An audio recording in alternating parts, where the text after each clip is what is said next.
Here we go again. I mean, this is the truth show, and there's more. Oh, I'm not done yet. Oh, and there's more. Oh, I'm not done yet. I mean, this is the truth show. Oh, yes.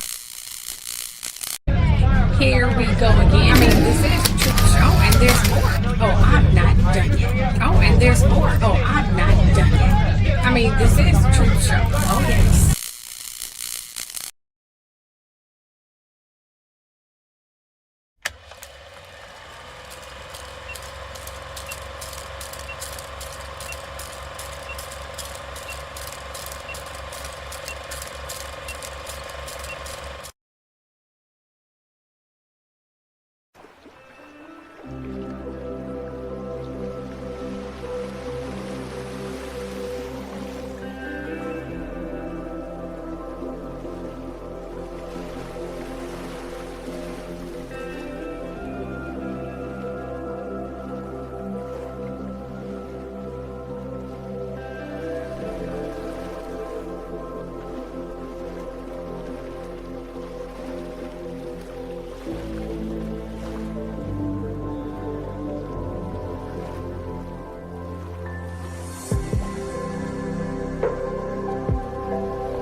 Hi everyone, what's up? How y'all doing? How y'all doing on this late Saturday night for you guys? It's 6 here, but I'm not sure what time it is down there.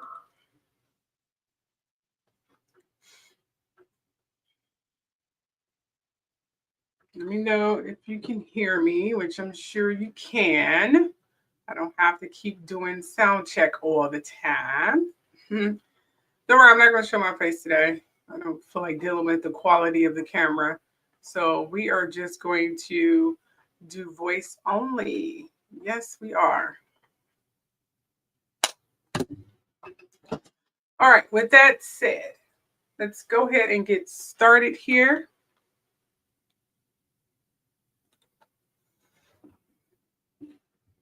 All Alrighty. We are going to start this live show off a little bit different than we normally do. I spent most of the day creating a live show. I'm not sure why I did that, but we're gonna have a successful live show. It's gonna be successful. It's gonna go viral. Let's go ahead and manifest that. And don't forget to share. Okay, make sure you guys share. Okay.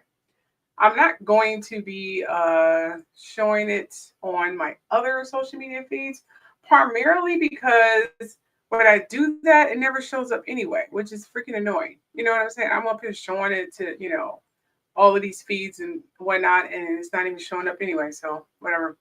Let me know if you guys can hear me out there. Okay, now starting off this show.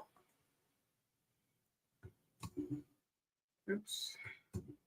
Okay, starting off this show is the same old, same old. Just want to welcome my truth seekers. Welcome to the Truth Show. I am Keisha. I will be your host. I am the host of the Truth Show and the Truth Show Live, the Truth Show Deluxe, the Truth Show Blog, the Truth Show Supreme. It's a lot of crap out there. Okay. Yeah, and I do have podcasts that I haven't really recorded in quite some time. Primarily because of monetary gain. I'm not sure. You know what? Long story. Anyway, so let's go ahead and get started here. Okay. First, we'll talk about Trump's decline in delusion, how they are keeping us from moving forward, from being great, enjoying the beauty of diversity.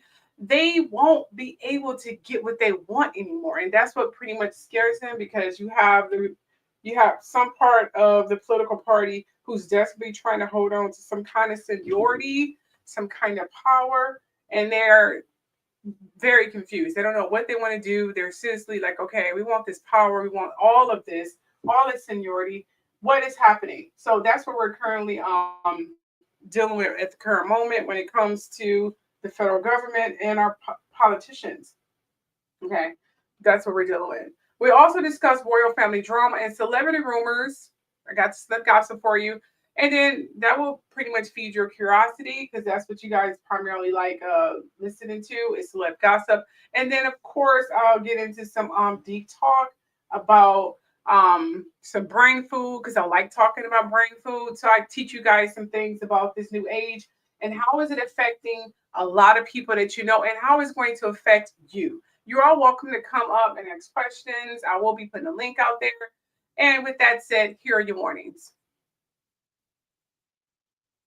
Please note that this is all alleged. I've never met any of these people. I've deeply researched all of my information.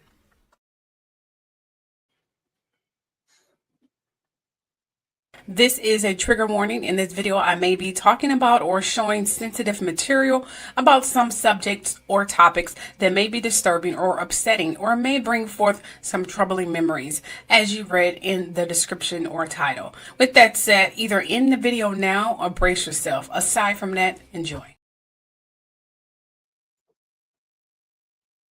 All right, fantastic. Okay. Let's start this off with, of course, some politics. Now, here is the pulse of politics.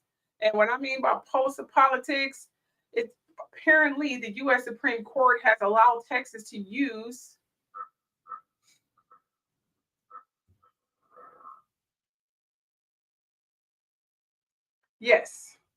apparently the U.S. Supreme Court has allowed Texas to use and contested redistricting map. Congress has forced the release of the Epstein Files, and the global politics are marked by EU isolation, climate negotiations faltering, and shifting power struggles in Asia. Yeah, we're still dealing with that whole little conflict in Asia, and that's our boys' fault that we're dealing with that. I mean, this has never been an issue with former presidents and other, political people, but this is your boy acting like, he's got to be a guy that cause conflict with all our leaders and our allies and stuff. This is your boy. This is your naive, silly boy. I'm going to go ahead and put that on out there. Okay. Now, Texas redistricting. So Texas redistricting map. Justice. Yeah. I mean, you guys will need to pay attention, because this is some serious business. Okay. Okay. So it seemed like Justice Samuel Alito, this is Samuel Alito, issued a stay permitting Texas to use its new redistricting map, despite claims it racially gerrymandered districts. Now, gerrymandering means that they're manipulating the boundaries of an electoral constituency. So, as the favor one and party of class. So this means they're just being biased and somewhat prejudiced. Just to blatantly say it. Now, this could give Republicans up to 5 new congressional seats in 2026, which means they're already trying to manipulate the upcoming election, where we elect new Congress members, etc. They're already trying to manipulate that, which is against the law, by the way. But, in blatant terms, they're trying to control the federal government with their party and people so they could go back almost 50 to 100 years. These people have to go because we are trying to move. This is why we have not progressed forward. We could be having flying cars by now. The air could be the new traffic control. We could have been so free energy. Are you freaking kidding me? We could have been so advanced right now. But because of political biasness and races and jealousy have kept us from striving forward. I was just looking at the other day. It was some 40s and 50s and I believe early 60s videos where they had so many gadgets and so many helpful techniques for the refrigerators and the kitchen. Those inventions declined and pretty much got disintegrated during the civil rights because the people who invented them were Black people, but they killed them. They destroyed them and they weren't able to copy them anymore because they killed the inventors, which is why we don't have those fancy refrigerators and those fancy counters and those fancy cabinets. I look at those inventions, I'm like, this is some cool shit. I would love to have this in my refrigerator.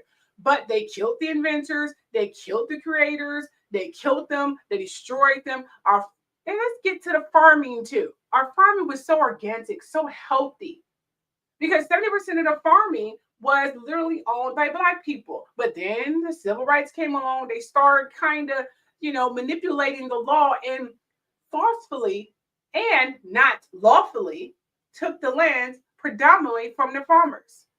And because most of them didn't have the genetic ancestral knowledge to preserve food or any of the farming techniques, they resorted to science and decided to create false, mechanisms to preserve food, which is slowly killing us. So that is what's going on with our food climate and our progress here. We see other countries progressing and we're holding back because we have old farts like this trying to keep us back 50 to 100 years. He's not going to be alive to even enjoy the necessities of his whatever big, beautiful fucking bill. He'd be dead probably before the end of the year. So I don't know why he's trying to do this. I'm going off the deep end. Sorry about that. I had a moment. All right, move right along here. So the Epstein Files release. Congress passed a bill requiring the Department of Justice to release documents tied to Jeffrey Epstein. Now, the legislation now awaits President Trump's sign-off, though he has signaled he will approve it. And I made a video on why he will approve it. He's not approving it because he, feel that he's innocent. He's approving it because it'll make him look even more guilty if he don't approve it. It's like a chess move technique. I even made a quick 20-30 second video and put it on my feed, my shorts feeds. So please check that out. I'm sure most of you have, and it insults me. I don't really care, but it's true. But just to reiterate, he did in fact sign for the release of the Epstein Files, but don't start thinking again his sick behind is innocent. I'm going to say it again because he isn't. And with that said, take a look at these clips.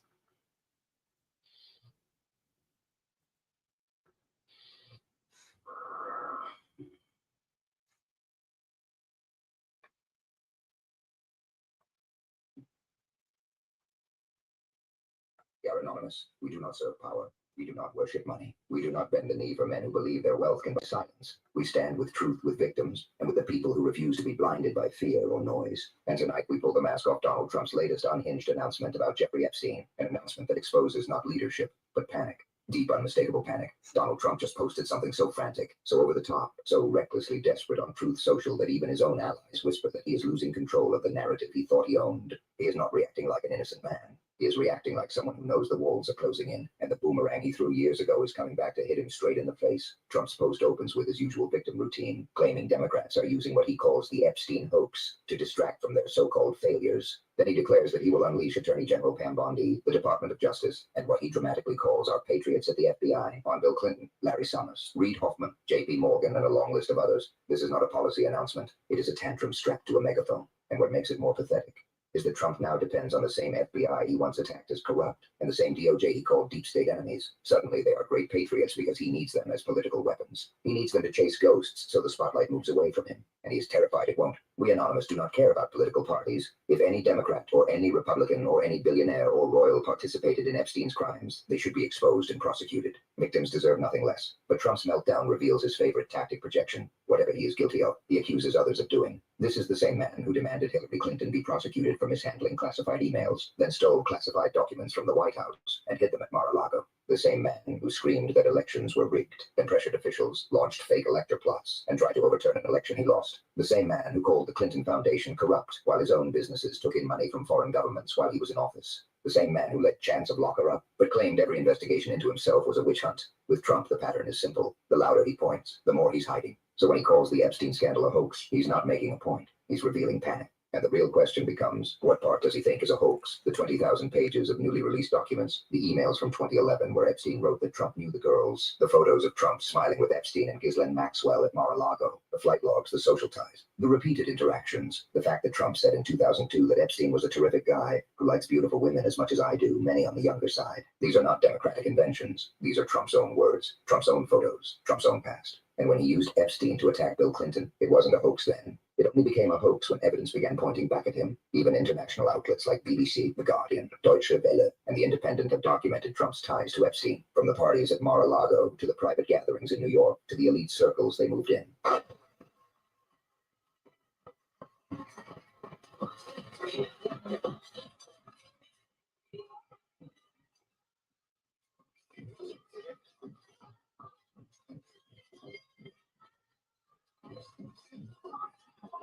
Trump was not a stranger to Epstein. He was part of the ecosystem. That's what frightens him. And the pressure is not coming from Democrats alone. Republicans are breaking ranks. Representative Thomas Massie led the charge to force a congressional...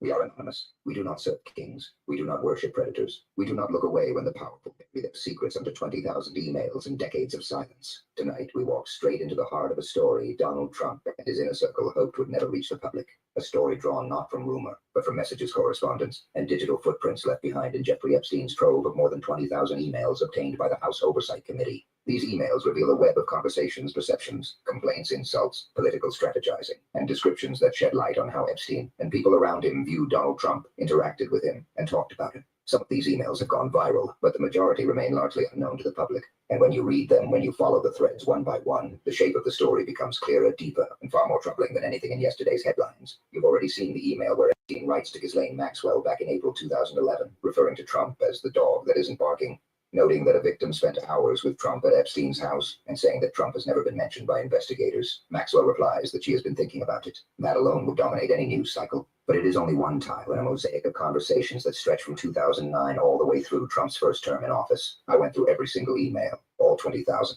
And as you follow the timestamps, read the names, and cross-reference the events, the image that emerges is of Jeffrey Epstein observing Trump, commenting on Trump, sometimes mocking him, sometimes advising people around him, sometimes describing interactions he claims to know about, and sometimes positioning himself as someone who understands the psychological vulnerabilities of the 45th president. One early email from 2015 shows Epstein writing to journalist Landon Thomas Jr., describing Trump walking almost straight into a glass door while focused on young women swimming in the pool. Epstein jokes about Trump leaving his nose print on the glass. It's a disturbing voyeuristic detail, but it sets a tone Epstein portraying Trump as fixated, careless, and impulsive. The sort of private anecdote people only share with someone they believe will understand exactly what they mean. Other messages escalate. Epstein writes to former Treasury Secretary Larry Summers saying he has met bad people in his life, but not as bad as Trump, adding that Trump has not one decent cell in his body, and calling him even grosser in person. These are Epstein's words recorded in private emails, not public statements. Whatever their motivation, they show the perception Epstein claimed to hold about Trump behind closed doors. Then there are the geopolitical messages, the ones that caught my attention immediately. In June 2018, just days before the Helsinki summit between Trump and Vladimir Putin, Epstein emails Torbjørn Jagland, former Prime Minister of Norway. Epstein writes that Putin should hear from Sergei Lavrov and that Lavrov can get insight on Trump from him.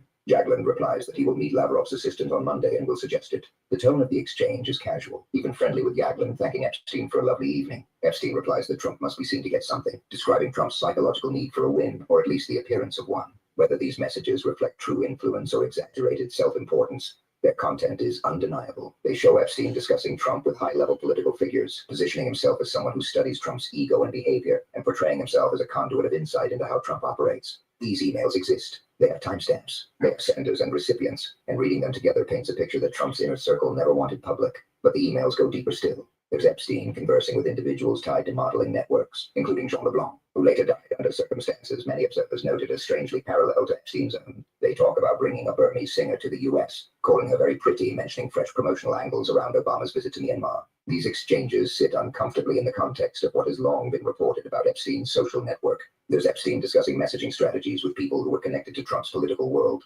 Emails suggest he offered opinions on how lawyers should attack Christine Blasey Ford's memory during the Brett Kavanaugh confirmation hearings. The tone of these messages shows Epstein inserting himself into political conversations, pointing out vulnerabilities, suggesting rhetorical strategies, and evaluating how Trump's team might handle backlash. Then come the messages where Epstein describes Trump's personality and predictability. He tells Larry Summers that Trump is so dumb he will blame everyone around him, predicting chaos in the White House. He says Jared Kushner and Gary Cohn will be protected, but others will fall. Years later, insiders would confirm Trump's pattern of infighting, paranoia.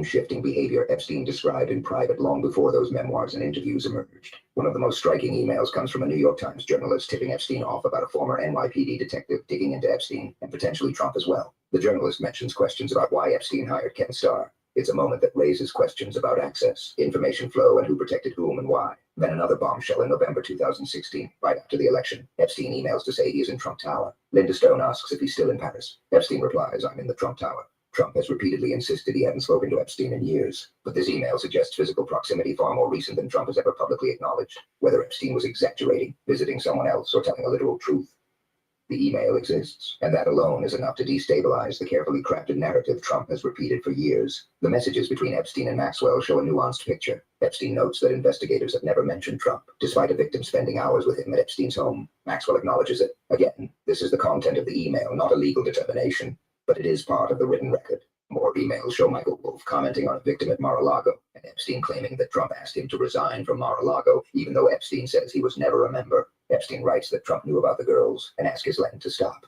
Wolff speculates that Epstein could let Trump hang himself in public statements or support him later if it created a debt. It is a cynical transactional picture, describing a relationship built not on friendship but leverage. Then Epstein writes simply, "I know how dirty Donald is." That line echoes through the inbox like a drumbeat. There are emails referring to the notorious birthday book joke about selling Trump a fully depreciated woman. The newly released messages go further, with Epstein reportedly boasting that he gave Trump his 20-year-old girlfriend secondhand after 2 years. The words are dehumanizing, disturbing, and deeply reflective of the way Epstein talked about women. Whether true, exaggerated, or intended as shock humor, the line sits in Epstein's email archive, and Trump world cannot erase it. There are emails suggesting Epstein was near Trump in 2017, emails about Trump's deposition being scheduled for August 18, 2009, emails showing Epstein receiving information about Trump and Melania in 2019, emails showing Epstein's pilot tracking Trump's plane. Epstein positions himself repeatedly as someone observing Trump's movements, commenting on them, and sharing those comments with people in his circle. And then there is the recorded 2017 conversation, Epstein describing Trump's method for controlling his team by spreading conflicting stories, pitting advisors against each other, and ensuring no one trusts anyone else. Epstein talks about Trump telling Bannon one thing, Kellyanne another, Jamie Dimon another, and creating chaos on purpose. This matches what many former advisors later wrote in their memoirs, Trump thrives on infighting. Epstein's description matches their experiences almost too precisely. And then there's the real estate connection. Epstein references Trump purchasing the West Palm Beach property, Gossman lost in foreclosure a property Epstein wanted, and later selling it in 2008 to a Russian oligarch for $95 million, far above its valuation. Even back then, experts questioned the deal. Epstein's email suggests he saw it as suspicious. It connects yet another dot between Trump, Epstein's orbit, and Russian money. When you assemble everything, all 20,000 emails, all the overlapping conversations, all the names, all the timestamps, all the references, the picture becomes unavoidable. These emails do not represent a distant acquaintance. They reveal an ongoing pattern of commentary, observations, expectations, and connections between Epstein's world and Trump's world. It is not the picture Trump painted publicly. It is not the sanitized timeline he repeated in interviews. And it is absolutely not the version of events Trump's defenders want circulating today. Trump's inner circle is terrified not because of one email, but because of what the entire collection reveals. Epstein observed Trump up close for years. Epstein critiqued him, mocked him, tracked him, and sometimes advised people around him. Epstein portrayed himself as someone who understood Trump's weaknesses and tendencies. Epstein exchanged messages with journalists, politicians, lawyers, and global figures about Trump. The story is not one detail. It is the entire network. As you reach the end of the archive, the biggest question becomes obvious if these emails, the ones outside the sealed files, are already this explosive. What else is inside the unreleased material? We are anonymous. We do not forget. We do not forgive. And tonight we surface what was never meant to be seen. If you believe truth should not be buried, share this message. Tap subscribe. Help amplify what powerful people would rather keep in the dark. Together, let's push this story into the light and keep going until every piece of the truth is uncovered. There you go. Just thought I should give you an update on the severity of these files, but I don't want us to get discouraged, and I definitely don't want us to get I don't want us to get distracted, because I feel we're getting distracted from the point here, and I'll get into a little bit of that a little bit later, but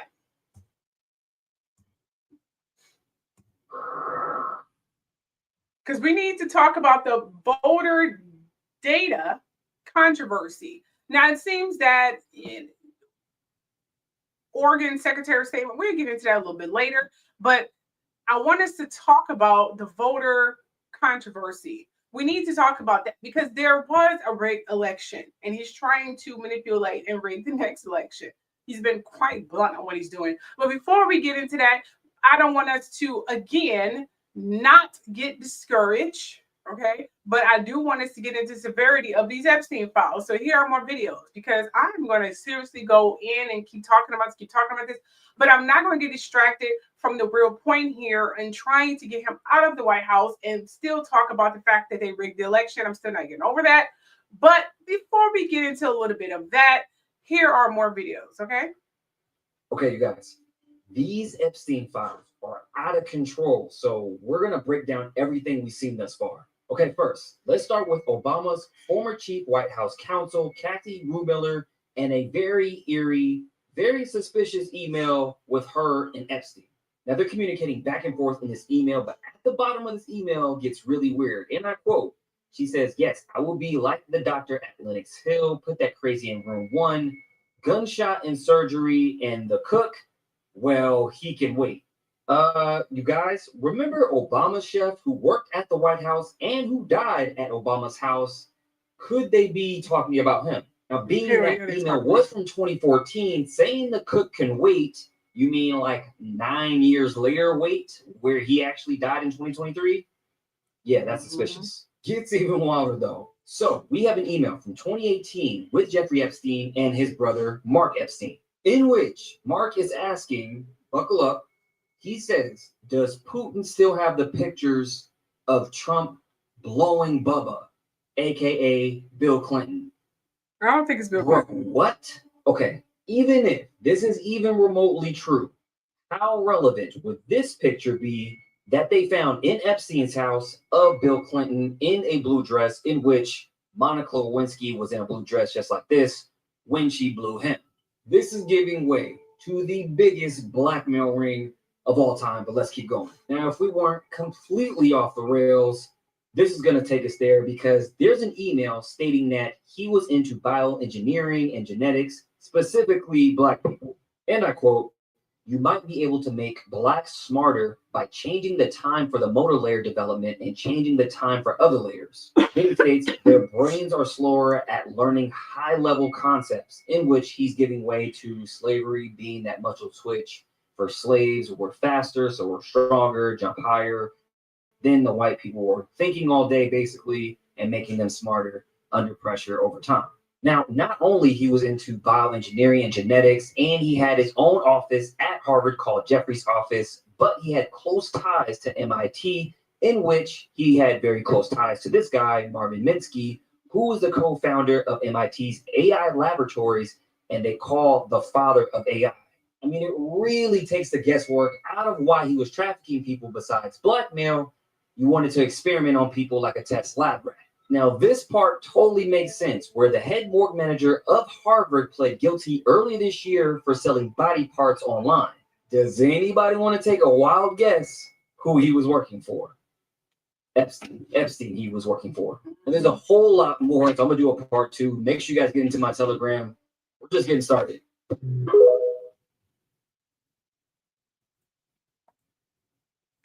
Miss you too, Nap.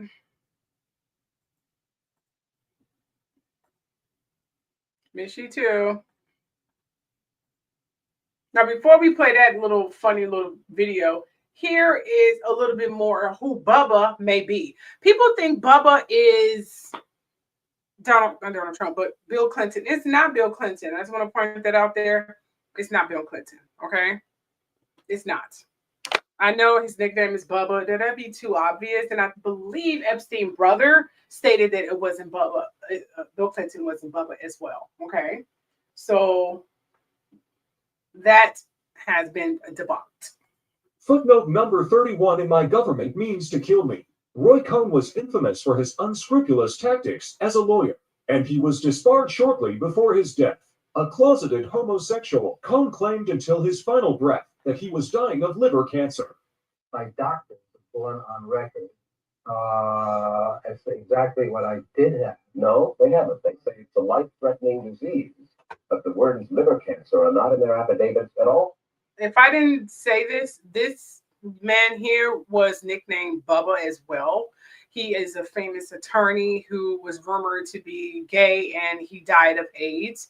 And Trump, well, let's just say he represented Trump, and it was rumored that he did a lot of things for this man, not just pay him the money. He paid him a lot of other stuff. This man did do drugs. They did have orgies, and he was definitely close with Trump. And yeah, and he fell out with Trump some time ago when he threw him a party and he just announced he had AIDS. So Trump got the birthday candles with the sparkly, so he won't blow out the candles, so none of his saliva got on the cake. So Trump was treating him very, very rude and uncouth. And that caused some rift between the two, but his nickname was also Bubba. Famous, but not so famous. Here's his little miniature bio. Well, if you want to get him, just call up Dr. Safai or Dr. Dick or any of them, and you'll... Dr. Sam Broder? Sam Broder's fine. We called them, and they said that without Roy Cohn's permission, they couldn't talk to us. But we were told by other sources that Roy Cohn's name was on the NIH computer for AIDS. I think you can see me. I think you can see in the audience can. I ain't dying from nothing to start with, number one. Number two, you asked me categorically, and I tell you categorically, I do not have AIDS. In truth, he died of complications from AIDS. There you go. He did die of AIDS, but he was in complete denial and lying about it because, you know, people wasn't too sure of the education of AIDS. They thought it was easy to transact it and get infected by it, and that wasn't the case. So a lot of people are not like that now, but back then they were. Now here's a little funny video of Donald Trump and his little Jeffrey. Yes. The complete history of Lil Donnie and Jeff, as much as we know so far. Part 1. The early years. The mid-'80s. Donnie and Jeff, two sad boys with creepy hobbies and no friends, meet one another and hit it off. Donnie even buys Mar-a-Lago, ending up only a few doors down from his soon-to-be bestest friend ever, Jeff. They spend the 80s bonding in New York and Miami. To hear Jeff's brother Mark tell it, cocaine, champagne, private jets, and the occasional shared girl are commonplace. They become almost inseparably close to one another. And again, from first-hand accounts from Mark, their relationship is super creepy and weirdly competitive, but also sexually charged. It's 1992, and the two regularly throw parties together and for one another. One in particular was quite vile, where Donnie hired a booker lying to him and telling him that it was a calendar girl shoot. When the girls arrived, the only guests were Jeff and Donnie. The booker took Donnie aside and told him that Jeff would target the underage models. Donnie was okay with this. These were their early years before their relationship became much, much, much darker. Continued in part 2. I would not be looking at part 2. Part 1 was gruesome and torturing enough. Anyway, let's just move on from this sick little bio of Donald Trump in his disgusting ways. Man, if Epstein can call this man disgusting, he is freaking disgusting. I'm gonna go ahead and put that on out there. Epstein called him disgusting. Epstein called him very, yeah. Y'all heard the cockamamie video. Yes, Trump is a very, very disgusting, evil ass goddamn man. His mother even called him out and said if he ever become president, he will pretty much bankrupt the entire freaking country among everything else. He's a freaking idiot. But you know, you have idiots who vote for him and idiots who think he's going to be just great. You know what? Never mind. You already know how I feel. I don't have to keep expressing my freaking self. Now, getting into the voter data controversy, Oregon Secretary of State and the 9 others are pressing the DOJ and the DHS over how voter data is being used. Yes, they're stealing our information through voter data so they can make it scarce, you know, and frightening for people to vote. Yeah, they already do it because they can't rig the election because people are going to be looking for it. So they're trying to find some other tactics on trying to suppress voters so they can rig the 2026 election just like they rigged the 2025 election. And they will keep doing that shit because they know what to be fucking people. Now, so over the voter data is being used, raising concerns about privacy and political manipulation. The Oregon voter data controversy centers on a clash between state officials and the Trump administration over demands for unredacted voter information, raising concerns about privacy, misuse, and federal overreach. Oh, yes. Now, who sparked the dispute? Let's go back. Now, who sparked the dispute? Apparently, the U.S. Department of Justice in July of 2025, the DOJ, yes, demanded Oregon hand over unredacted voter rolls, including names, addresses, driver's license numbers, and partial social security numbers. Now, Oregon Secretary of State Tobias Reed refused. Yeah, he refused, arguing. This Tobias person. Yeah. Anyway, he refused, arguing there was no legal basis for the request and warning that the administration might misuse the data. So he's like, okay, I don't know what you're talking about. What are you talking about? There is nothing. I mean, seriously.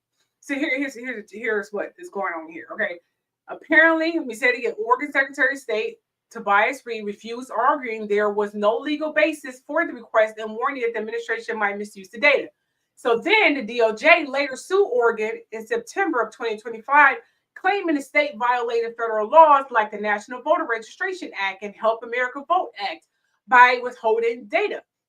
So they're like, okay, you have two parties, and there's nothing wrong with the voter administration. There's nothing wrong with anything. And you have another party saying, yes, you guys are leaking data, y'all manipulating things, y'all trying to scare voters, y'all getting their information and scaring them and killing them and doing all kinds of catastrophic things. You guys are seriously committing so many laws. We have proof. You have another party, there is no proof. They're just making up shit. What are you talking about? There's no proof. So there is a battle between justice and criminal activity.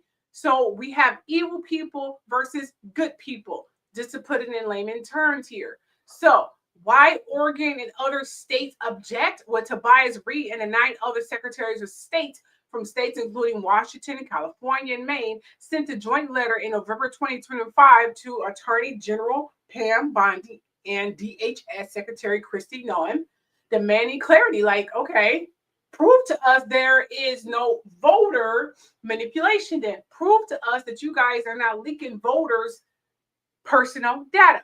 Prove to us.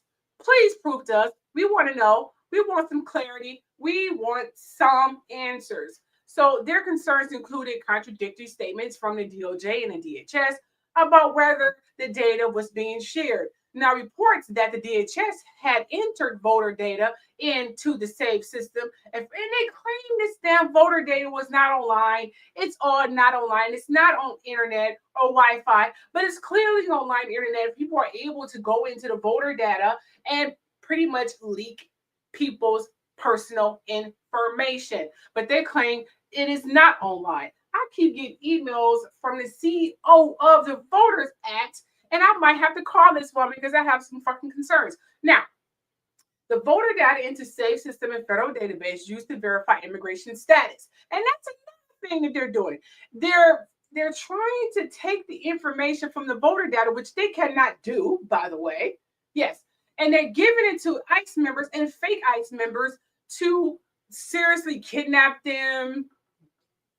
You know what they be doing. We see it all over TikTok. They're kidnapping these little immigrants. And most of them are not immigrants. They were born and raised here. Let me just put a history lesson here. The Hispanic community was here. They are indigenous to this country right along with us. So they need to stop kicking them out of fucking country. They was indigenous too. But it's no whole nother goddamn history lesson. But anyways, so they're using that voter data to point out and try to identify and locate Hispanics or anyone who they feel is not indigenous to this freaking country when we are indigenous to this freaking country. Who the hell you gonna tell? Never mind. Point of the matter is that's what they're doing. Okay, so these people are fearing that the data could be used by the Immigration and Customs Enforcement, also known as ICE, or other agencies to target communities for trafficking, for kidnapping, and being some sick freaking terrorists. So this is what they're saying. This is their message. They are hiding the truth from the American people. They'll use it to keep tearing families and communities apart. This is why Kamala Harris and Hillary Clinton did not want to go this drastic measures into immigration. I specifically heard Hillary Clinton say, I cannot bear to see families ripped apart. I cannot see that. Anyone with empathy and sympathy who have children could not bear to see a child ripped out of her mom's hands or a child ripped out of the father's hands and seeing her father face pent on the ground because they think he's an immigrant, or teenagers who so happen to look good. You have fake ICE members dressed up with freaking masks on and shit, no goddamn identification, with guns like they're ready to raid a fucking place, taking these damn teenage girls and stocking them up for the summer or the winter so they can have some in freaking home pussy. That's exactly what they're doing. We have fake ICE members who are trafficking people and being racist as hell. Or should we say Trump little boys running around here doing that as well. Ever since this man got into the White House, there's been nothing but chaos and havoc. And if we don't get rid of him, it's going to get worse. We cannot deal with this man for the next 3 years, or we are going to be in freaking seriously dire straits. I'm going to go ahead and put that crap on out there. Okay? And y'all know I'm telling the truth. Now, other headlines, Trump has threatened Democrats seditiously. Seriously. He has threatened them in a whole new level. Apparently, he said the seditious behavior punishable by death. So he's threatening Democrats by death. Yes, this is what he says. He said, while debates over Ukraine peace proposal and National Guard deployments in D.C. continue, he is threatening to kill people, which is a federal crime to threaten a federal employee or an officer in that general. That is literally a crime. I don't care if you are the president. Meaning he's getting scared and threatening a federal elected official or anyone in a particular, doesn't matter what your status, is a freaking crime. Especially a federal crime to a federal elected official. But it doesn't matter. It doesn't matter if you're the president or not. We need to say this. This new age is definitely taking a whole new effect. We are starting to see people for who they truly are, because Trump is being indicted in so many several freaking cases. He got so many lawsuits. They're probably need a whole library to keep track of them. He probably got a whole file drawer, maybe a whole file cabinet, just to keep track of all the crap that's been pretty much brought against him. But he's still running around here and people are afraid to take him down. I'm not sure why. From what I gather, the members and the staff in the White House, they can't wait to get rid of the MF. They think he's freaking crazy. So as I was saying, Trump has been indicted in several cases, ranging from elections interference. This is true. This is what's currently happening. He's been indicted in several cases, ranging from the election interference to classified documents. Some trials are ongoing, others delayed by appeals, civil judgments. He's already been found liable in civil cases of fraud and defamation with financial penalties in the hundreds of millions. Oh, yes. Now, the Supreme Court dynamics, the court has recently sided with him in some disputes like put it like this. They sided with him in some disputes like ballot access, showing how legal outcomes are now straightforward. Now they're starting to see that he's been manipulating ballots. But that can definitely change after this investigation. Take a look at these clips. President Trump this morning seemed to be calling for the death of some of his political opponents, their execution. At 10:21 this morning, he wrote, quote, seditious behavior punishable by death.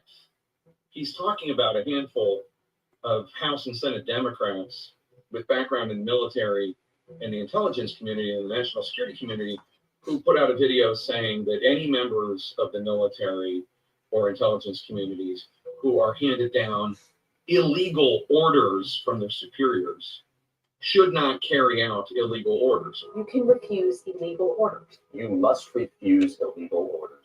True. You shouldn't carry out illegal orders. You shouldn't carry out anything illegal. You shouldn't break the law. President Trump is now accusing these people of sedition. President Trump has been really pushing this on social media in ways that are rather inflammatory. Hang them. George Washington would. That's right. The president actually reposted a tweet that said, hang them. This comes, by the way, in the midst of a week where President Trump is displaying all sorts of rather unusual behavior. Obviously, he's not happy about the release of the Epstein Files. When a woman reporter asked him about that, he said, quiet, piggy. When another woman reporter, one I used to work with, who's a great reporter, Mary Bruce, asked questions about both the Epstein Files and also about Mohammed bin Salman, the Crown Prince of Saudi Arabia, who was in the Oval Office, and the fact that our own intelligence community says that MBS ordered the murder of a Washington Post journalist named Jamal Khashoggi. President Trump got mad at the reporter for asking about it because he said it would be impolite to MBS. And then he started criticizing the victim of the murder, Khashoggi. He's also, of course, calling for late night comedians who he doesn't like to be fired. It is all a wild melange of strange behavior. And we should not become numb to this. This is not normal behavior from a president.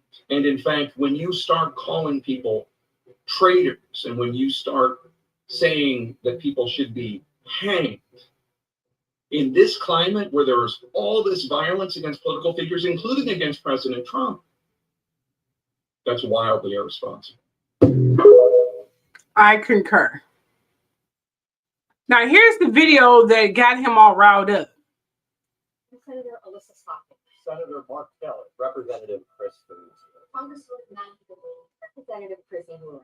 Congressman Jason Crow, that was a captain in the United States Navy. Former CIA officer. former Navy, Former paratrooper and Army Ranger. Former intelligence officer. Former Air Force. We want to speak directly to members of the military And the intelligence community. who take risks each day. keep Americans safe. We know you are under enormous stress and pressure right now. Americans trust their military. That trust is up. This administration is pitting our uniformed military Intelligence community professionals against American citizens. Like us, you all swore an oath. protect and defend this Constitution. Right now, the threats to our Constitution aren't just coming from abroad, but from right here at home. Our laws are clear. You can refuse illegal orders. You can refuse illegal orders. You must refuse illegal orders. No one has to carry out orders that violate the law or our They're like ICE members. We know this is hard, and that it's a difficult time to be a public servant. whether you're serving in the CIA, The Army, For Navy, the Air Force. your vigilance is critical, Know that we have your back. because now, more than ever, The American people need you. Need you to stand up for our laws. our Constitution, and who we are as Americans. Don't give up. don't give up. Don't give up. Don't give up the ship. Yeah, don't give up the ship.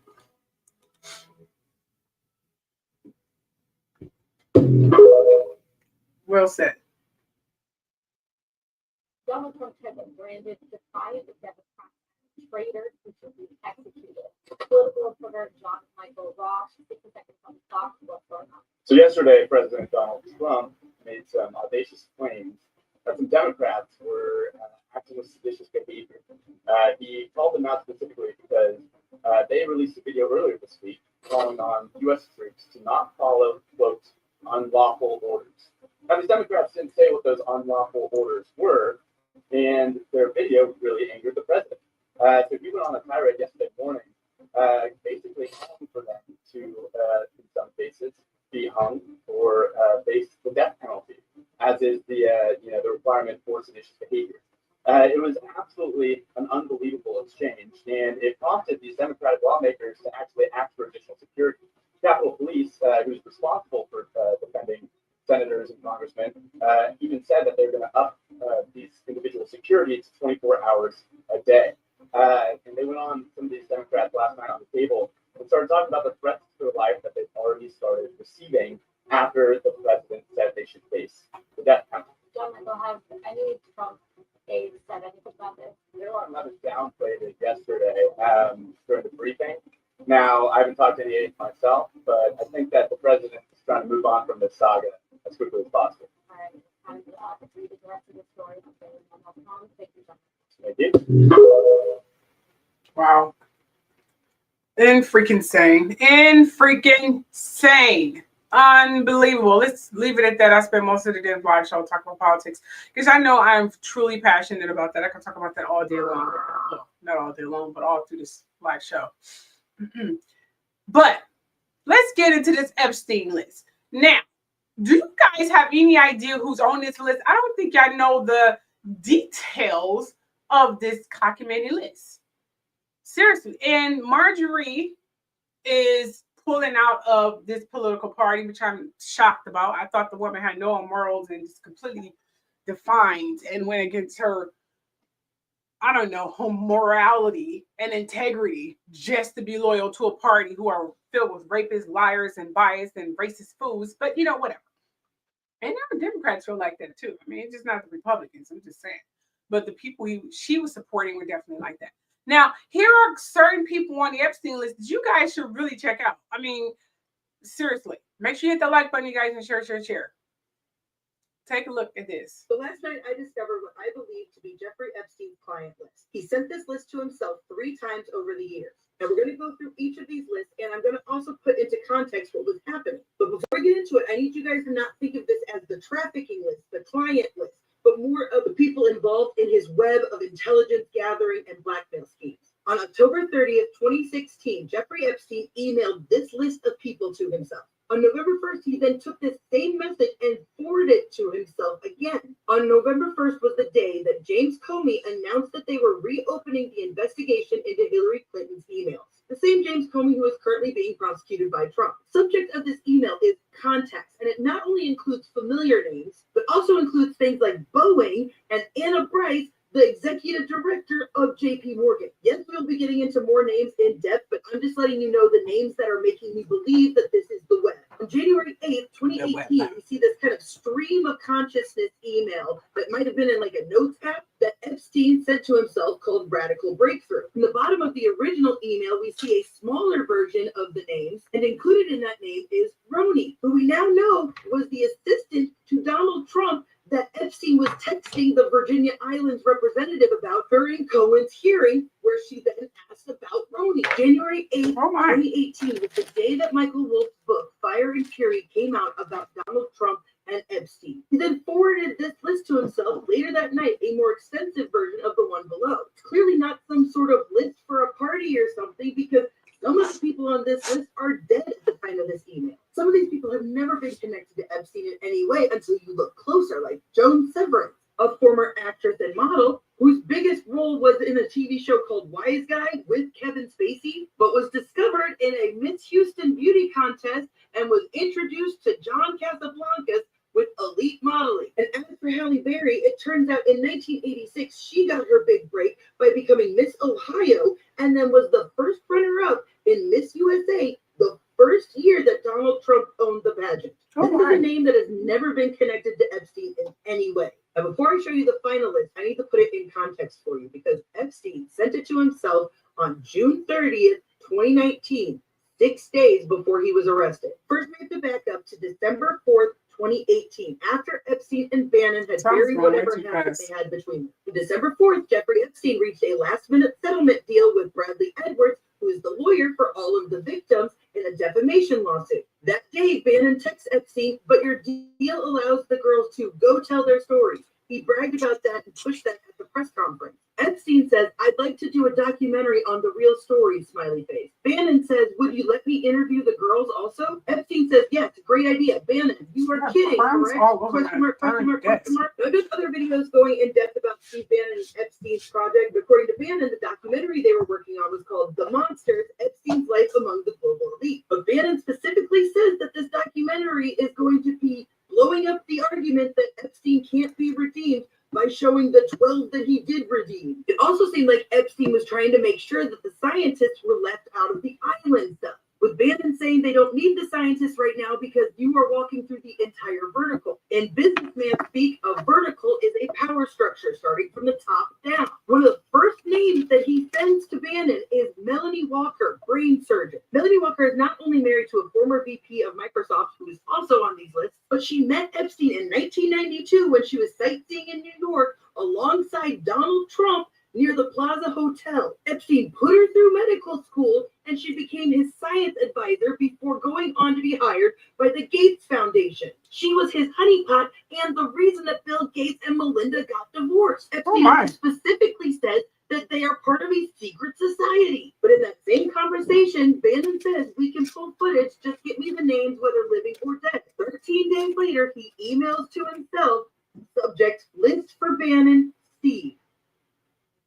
Let's not forget the last thing that Donald Trump did before he left office was pardon Steve Bannon. And I believe all of these lists all put together should be an paint the investigator. picture of the web of blackmail and intelligence that Epstein had created. She is good. She is very good. I remember I did a live stream of her videos. Hi, Quiet Storm. Hello. How you doing? Where you been? Yeah. Now, here is a quick snip of Marjorie. I'm not going to play this video because it's way too long. So we just play this one right here. I am actually leaning no on voting on that right now. I have some free speech concerns. Although, of course, China thinks that they apply for our rights. However, I think it could lead into opening sort of a Pandora's box where we are forcing the sale of social media companies. How does that affect things in the future? I've also got some concerns about perhaps where does it go, who will be buying it, and what happens there.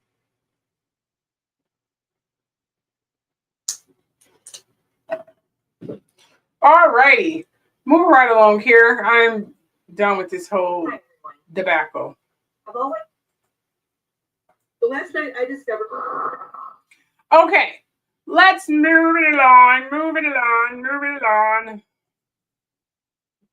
That was an hour. I swear politics is taking up too much goddamn freaking minutes in my live shows because there's so much crap to talk about. This is ridiculous.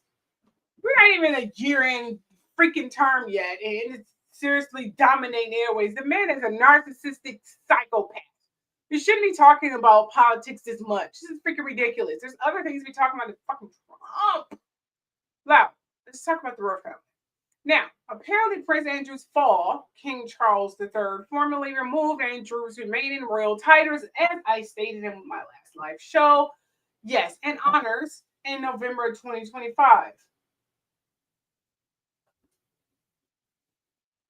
Following renewed scrutiny of his ties to Jeffrey Epstein. He is now legally referred to as Andrew Mountbatten Windsor, no longer Prince Andrew or Duke of York. He faces eviction from Royal Lodge in Windsor, where he has lived with Sarah Ferguson since 2004. And no, they're not together anymore. They don't even screw. They're just staying in the same house. I swear, I don't understand the British and the way they put up with crap is ridiculous. Anyway. Meanwhile, Sarah Ferguson struggles. Okay, Sarah Ferguson's new children's book, Flora and Fern, Kindness Along the Way, was canceled just days before release amid the scandal. She is also disentangling her business ventures, removing the title Duchess from company documents. Reports suggest she spends much of her time at her private bar, nicknamed the Doghouse, at the Royal Lodge. coping with the fallout. So she be turning up bottles. I'm not sure she's an alcoholic, but you know what the hell is she gonna do with that goddamn, you know, never mind. Now, just to reiterate, Sarah Ferguson's next children's book, Thor and Fern, Kindness Along the Way.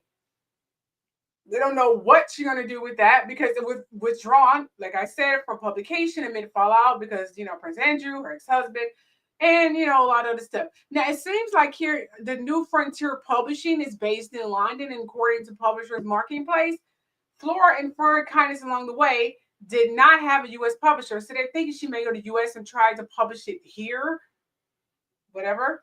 Now, according to Daily Mail, the book signing and bookshop talks by Ferguson, who is popularly known as Fergie, have also been canceled. So she had book signing, she had a book tour and all other stuff for a children's book, and it's all been canceled because they won't have anything to do with her and her child molesting, raping, disgusting, freaking ex-husband. I don't even know if they're still married. I would have divorced this disgusting ass mom time ago, and I would not have been staying with him. But we are talking about the British royal family. They put up with crap just for namesake, and I'm sorry, I can't do that.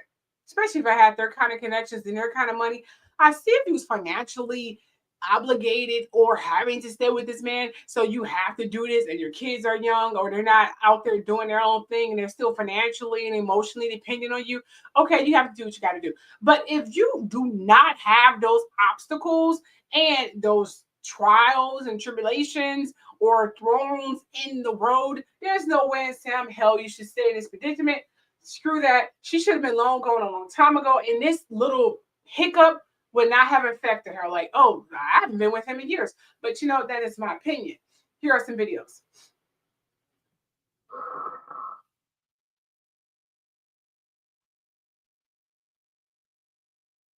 Prince William has reportedly threatened to strip Beatrice and Eugene of their princess titles if Prince Andrew doesn't move out of the Royal Lodge. This comes as the Crown faces increasing pressure for an inquiry into the disgraced prince's lease of the mansion. Prince Andrew could agree to leave the Royal Lodge if he gets to home. Why are they in this? The whole situation has absolutely nothing to do with either one of them. Moreover, how are you going to strip somebody of their birthright? Now, there is a removal of titles bill, which was introduced, I think, in 2022, and it was recently reintroduced in October of this year. And it's a bill to give the monarch powers to remove titles. And similar to its first introduction 3 years ago, it's back at the second reading. I do maintain that I think they are waiting for William to become king before this becomes a thing. Do I think if all this happened under William's kingship, it would have been worse for Andrew? I actually do. In this case, Andrew would have given reason for William to go to the extreme, and rightfully so. Even if he moves out of Royal Lodge, who's going to occupy it?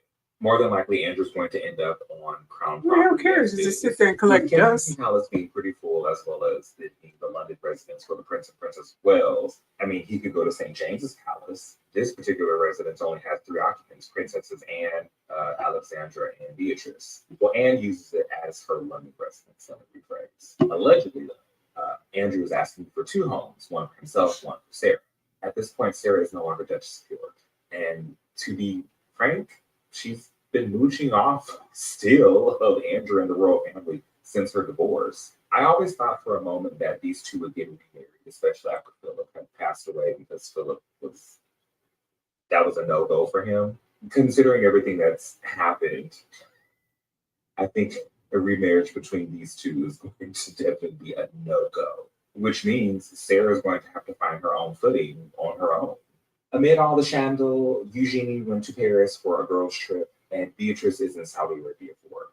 Whether this is true or not, I'm on the side of William probably did say this. The palace has no problem clearing up anything, especially Kensington Palace. These two, for the most part, mind their business. They're going to threaten them because of something their father did.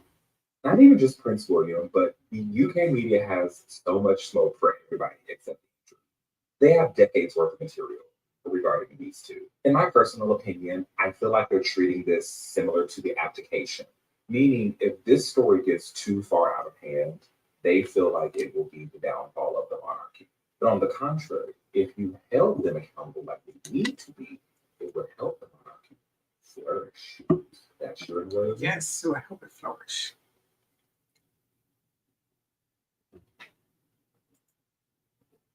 Sarah Ferguson is contemplating lucrative offers for a major TV interview after her recent fall from grace and a loss of her Duchess of York title, with US and global media vying for her first public statement since being stripped of her royal status alongside Prince Andrew. Insiders reveal palace fears over potential revelations. The prospect of a high-profile chat potentially with Oprah Winfrey raises concerns about embarrassment for the royal family, while Ferguson considers this an opportunity to clear her name, discuss her association with Jeffrey Epstein, and restore her reputation. Amid financial struggles, widespread media interest, and her search for a new home, Sarah weighs her next move. Unbelievable. Their clothes are so old fashioned. What year is it? 1870 or something? Oh gosh, they need to really get a fashion upgrade. Princess Beatrice and Princess Eugenie seem to be paying the price for their father, Prince Andrew's mistakes. Since Andrew was officially stripped of his Royal Highness title by King Charles and suspended from all royal duties due to scandal, he no longer enjoys the privileges of a royal family member, no longer represents the royal family publicly, and even appears very low-key at family events. Such punishment is understandable. However, Beatrice and Eugenie remain inevitably overshadowed by their father's scandal. Some still question whether they deserve a place in the future royal structure. Although they retain their princess titles, many believe their future roles may be further marginalized, seen only as symbolic members. Prince William has increasingly participated in discussions about royal reforms in recent years. To reduce the taxpayers' burden and improve public trust, he intends to slim down the number of royal members, keeping only those who are zero controversy and fully loyal. Members like Prince Edward and his wife and young Prince James, who are low profile and free of negative news, are seen as the stable forces of the future royal family. Even Queen Camilla's continued role as a core member remains uncertain. What do you think of William's approach? I don't give two flying figs of what he did to any of them people. But I'm going to be real here. He should be the last person to be talking about controversy when him and his wife is always the main primary source of controversy. But, that's just my opinion. And do I agree with him and taxpayers? I don't care what he does. I mean, he should be the one to talk, but whatever. Don't care.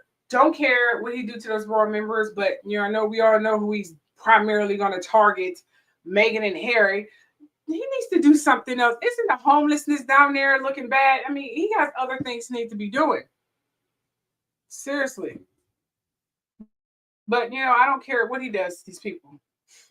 Anyway, moving right along here. I know their fashion is hideous and old, just old. Anyway, Sarah Ferguson, in her leaving, she's thinking about doing an expose and just spilling all the beans about Meghan Markle, anything to make her, stay in the limelight and make money. This is what she's talking about doing. I believe what's finally come to light. Sarah Ferguson, yes, the Duchess who's seen every scandal under the royal sun, is no longer staying quiet. She's ready to spill every truth she's kept locked away for years. Not just about her own life, but about her relationship with Meghan Markle. The secrets, the private moments, the things the public never even imagined. This isn't a rumor, darling. This is Fergie, the woman who has lived through fires that would have burned anyone else to ashes, finally stepping forward with raw honesty that could shake the entire royal foundation. Because while Meghan was busy building her perfect story, that flawless image of a woman who walked into the royal world with grace and destiny, Fergie was standing right there, watching, observing, seeing the moves before anyone else did. She saw the rise, she saw the mask, and most dangerously, she saw the cracks forming long before anyone dared to whisper it. And now, when Sarah has nothing left to lose, no title that protects her, no royal shield, no cozy circle to keep her safe, she's decided it's time to tell the truth, the real truth. And it doesn't begin with a royal wedding. Oh no, it begins years earlier, in places Meghan probably hoped no one would ever talk about. Sarah Ferguson has always lived on the razor's edge of the royal world, close enough to see the secrets, far enough to be punished for knowing them. She survived the unthinkable, public shaming, financial collapse, years of whispers and ridicule, and every single time she's smiled, rebuilt, and risen again. But this time it feels different. The insiders say it. Fergie has reached that place where there's nothing left to protect. Andrew, a burden. Her title, meaningless. Her royal connections, distant shadows. And when a woman reaches that stage, when she's stripped of everything, that's when she becomes dangerous. That's why this rumor tell-all isn't just gossip. It's a warning, a message to the palace. Okay, she's going to end up like Princess Diana. Diana. To Meghan Markle. Because you see, Fergie hasn't forgotten. She hasn't forgotten how Meghan treated her. The icy distance, the polite dismissal, the quiet erasure. Nor has she forgotten the secrets Meghan wanted buried. A woman with nothing to lose can tell everything. She's just and trying to get exactly paid. what makes Fergie so Let her go terrifying ahead. right We'll now. let her in the Before video. Meghan ever walked through the gates of Kensington Palace, she was already weaving her web inside some of the most exclusive circles. Billionaire parties, political dinners, royal adjacent gatherings. None of that happened by accident. Standing at the center of those glittering rooms was Marcus Anderson, the famous figure from Soho House, the man known as the gatekeeper, the one who decided who got access to power and who didn't. Sources whisper that it was Marcus who opened the right doors for Meghan, the private jets, the secret parties, the connections that mattered. And oh, let's not forget Ron Burkle, billionaire, jet owner, and a close friend of King Charles himself.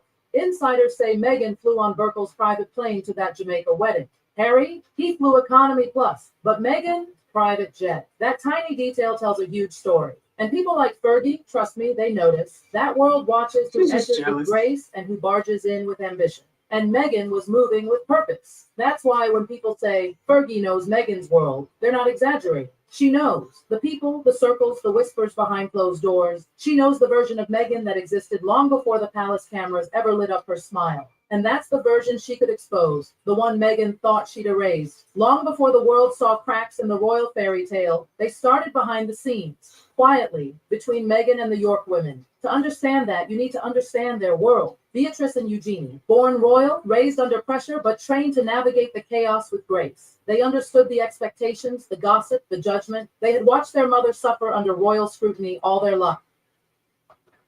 I understand when people seriously are down in their luck, they just start acting silly. Why is Meghan being a target when her husband has been exploited for being a rapist and a pedophile, and she's going after Meghan? There's other members of the royal family that she could expose, but she doing what everybody else does.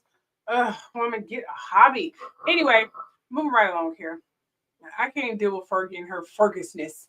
Now, as I was saying before this, whatever you want to call it, let's move on to celeb gossip. Okay, we need to talk about that. Okay. Because I can't deal with, I was going to give a whole prologue about that, but I don't really care, honestly. Seriously, I was going to tell you guys, go back a little bit here. This is what I was going to say. Okay. This is what I was going to say. I was going to say this. Princess Eugene is reportedly considered leaving the royal life under encouragement from Prince Harry and Meghan Markle, who will have offered support if she ever moved to the U.S. So it's allegedly, this is all alleged, Prince Harry and Meghan Markle is urging Princess Eugene to come down to the U.S. and, build her empire down there. Because the sisters are pressured and public calls amount for them to lose their titles, as you saw in the last clip. And, Prince William is starting, to do all his little mess. I'm telling you, he's like a Donald Trump. He's just smarter. I keep telling you guys that.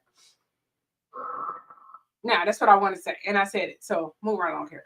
Okay, now, let's start talking about celeb gossip here. Now, apparently, these are the red carpet highlights. Tom Cruise accepted an honorary Academy Award, marking a major career milestone. Kate Hudson and Hugh Jackman reunited on the red carpet promoting their film Song Sung Blue. Don't even know what that is and don't really care. And then we have Ariana Grande and Cynthia Erivo, I'm assuming that's how you pronounce her last name, stunned in pink and green looks, celebrating their roles in Wicked. There's been a lot of rumors surrounding Wicked. There's a lot of controversy apparently about the demeanor of Ariana Grande and Cynthia Erivo, how you pronounce her name. Take a look at these clips.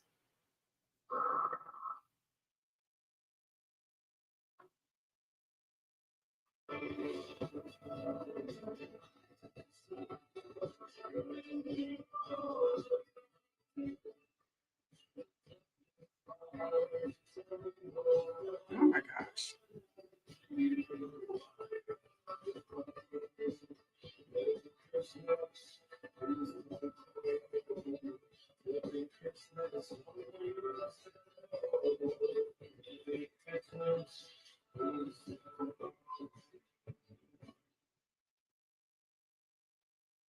Oh, wow. Hold up. What was with the arm and wrist situation? I need to look at that again. I'm confused.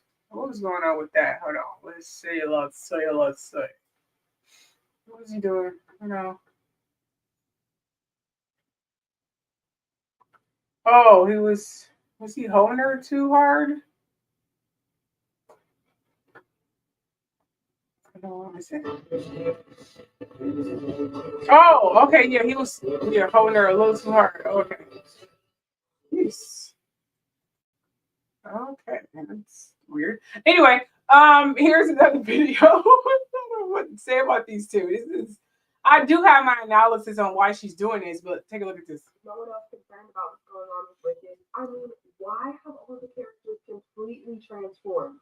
People are genuinely starting to get concerned, and for good reason. Why is this happening? Are they missing the meals on set? Someone please explain that to me, or maybe I just said missing meals. What? I don't condone any form of body shaming at all, but I definitely see why everyone's concerned for their health, and I seriously hope they're okay. I mean, what do you guys think? Should we be concerned? Let me know down in the comments. Yeah, I think people are reading too much into this. Now she's saying there's some witchcraft going on. Let's see what she has to say. I don't see how in 2025 some of y'all cannot believe in witchcraft. If you don't believe in witchcraft, or if you don't know what witchcraft looks like, I'm gonna give you an example of witchcraft. Cynthia, Erivo, and Ariana Grande. That is witchcraft if I've never seen witchcraft before. I don't know if you realize this, but all witchcraft is mind control. And the way that lady runs to Ariana's defense, that's mind control. That is MK Ultra. It's giving get out. Somebody click the teacup. Somebody get her from this fucking place. I don't know how y'all don't see this. A lot of people are under witchcraft, mind control. A lot of people are being controlled by another person's emotions. That's why, if you read the Bible, he who angers you controls you. Anyone who can have so much control, so much power over you in the way you react, in the way you go about things, in the way that you move, that's witchcraft. That is witchcraft if I've never seen it. And you can mix that with a little bit of Uncle Ruckus, mammy-like behavior. I don't know how y'all don't see it. A lot of those celebrities from other places, they run to do things for, other cultures and other races. But keep in mind you, a lot of these people, they don't mess with Black people like that. I'm telling y'all, it's some type of voodoo, it's some type of witchcraft. It makes Blacks not like Blacks. It makes everybody not like Blacks. It's like, I don't know, but Blacks will do anything. And she is British, so they will do these British, Africans. They will all do anything for whites and Hispanics. Like, it's witchcraft. I said what I said. Okay, do I agree with her on the witchcraft? There is a lot of witchcraft going on in Hollywood. We already know that already. We have celebrities who are still in the essence of private citizens. There are celebrities who are constantly still in the essence just to stay relevant, even of past legends. We have people going to practicing witches. Remember, real, authentic, and genetic witches do not broadcast their witchcraft involvement, which means they're not wearing the black paint and the black earrings, and they're not looking like they straight from a witch's book. They look like everyday people. Those are authentic genetic witches. But there are dark witches, which we are aware that are in Hollywood. Now, here is my analysis about this situation. Now, we all know Ariana Grande had, in fact, was a victim of Dan Schneider's sexual harassment all throughout her entire freaking childhood. Okay? We know that. During the recording of this movie, that controversy was going viral all over the media. So therefore, the staff, the co-actors, and et cetera, more than likely, especially women, were overprotective of her well-being. And it was told that she, had breakdowns and things of that nature. And it was hard for her to concentrate. She lost weight. It was a whole plethora of freaking emotions that she had to relive during the taping of this movie. And making that movie was very stressful for all of them. You know what I'm saying? So she was a victim ever since she was a kid, being sexually exploited. So the women on the staff and some men are very overprotective of her because they still see her as a little child, even though she's a grown-ass damn woman, but they still see her as this little girl who's trying to squeeze potatoes down her mouth to interpret or misinterpret other sexual acts. This is what Darren Schneider did. He had sexually exploited this girl for years. And this just got broadcasted. She had to relive through this shit. This girl had been sexually exploited ever since she came into the Hollywood scene. So I think these women are protective. Like, why this man shaking her arm too freaking heavy? Why is this dude running on the red carpet trying to grab her? What the hell is going on here? Why eggs are being broken? What the fuck? So this is why they're doing this. People are thinking it's witchcraft. I don't think it's witchcraft. I think they're being overprotective of her because she's been through enough. She may be talented and things of that nature, but she's very naive. Stop thinking these celebrities who are in front of the camera are just the most outrageous and intelligent people. A lot of them are naive as hell because they put up with some really stupid shit. Okay? So that's what I believe that these women and people surrounding Ariana Grande are being like this. Okay? Because of what she's been through. It's called motherly nature to protect someone. And fortunately and unfortunately, our people are always going to be protectors despite race, which I sometimes wish we did not have that kind of, empathy and sympathy and, loving and caring for anyone. Because if we didn't, we probably wouldn't be in the freaking situation we are right now. And I'm saying that's a bad thing, but I'm just saying, it didn't help us in the past. I'm just saying. But I believe that's what's going on right now. No one else concerned about what's going on with Wicked. So it's not, that if they're losing weight, it's because they're stressed. I'm just saying. She'll gain a weight after the promotion tour. I'm sure they all will be fine after this shit is over. All right, now let's talk about celebrity splits here. All right, it seems that it seems that Kandi Burrruss, I'm assuming that's how you pronounce it, and Todd Tucker, the Real Housewives Atlanta alum, announced her divorce after 11 years of marriage, citing the need to protect her peace and focus on family. Yes, exactly. She was wearing that short little skirt and they were sexually exploiting her then. She'd been having this done to her all of her life. Absolutely. Clive Davis as well. Absolutely. So, yes, apparently her husband of 11 years, they are divorcing and they're asking for their peace and they want to focus on family. Here is clips to talk about their, unfortunate. Didn't I tell you guys a couple years back there's, during this transition to we're already in the age of Aquarius, that there's going to be a lot of marriages that has been married for a number of years. It's going to be a lot of divorces in general because people are seeing the truth of their partners and they're seeing the true and clarity of their situation. And they're like, okay, I can do better or I can do bad by myself. You can get a lot of that now. People are not trying or no longer settling. Okay.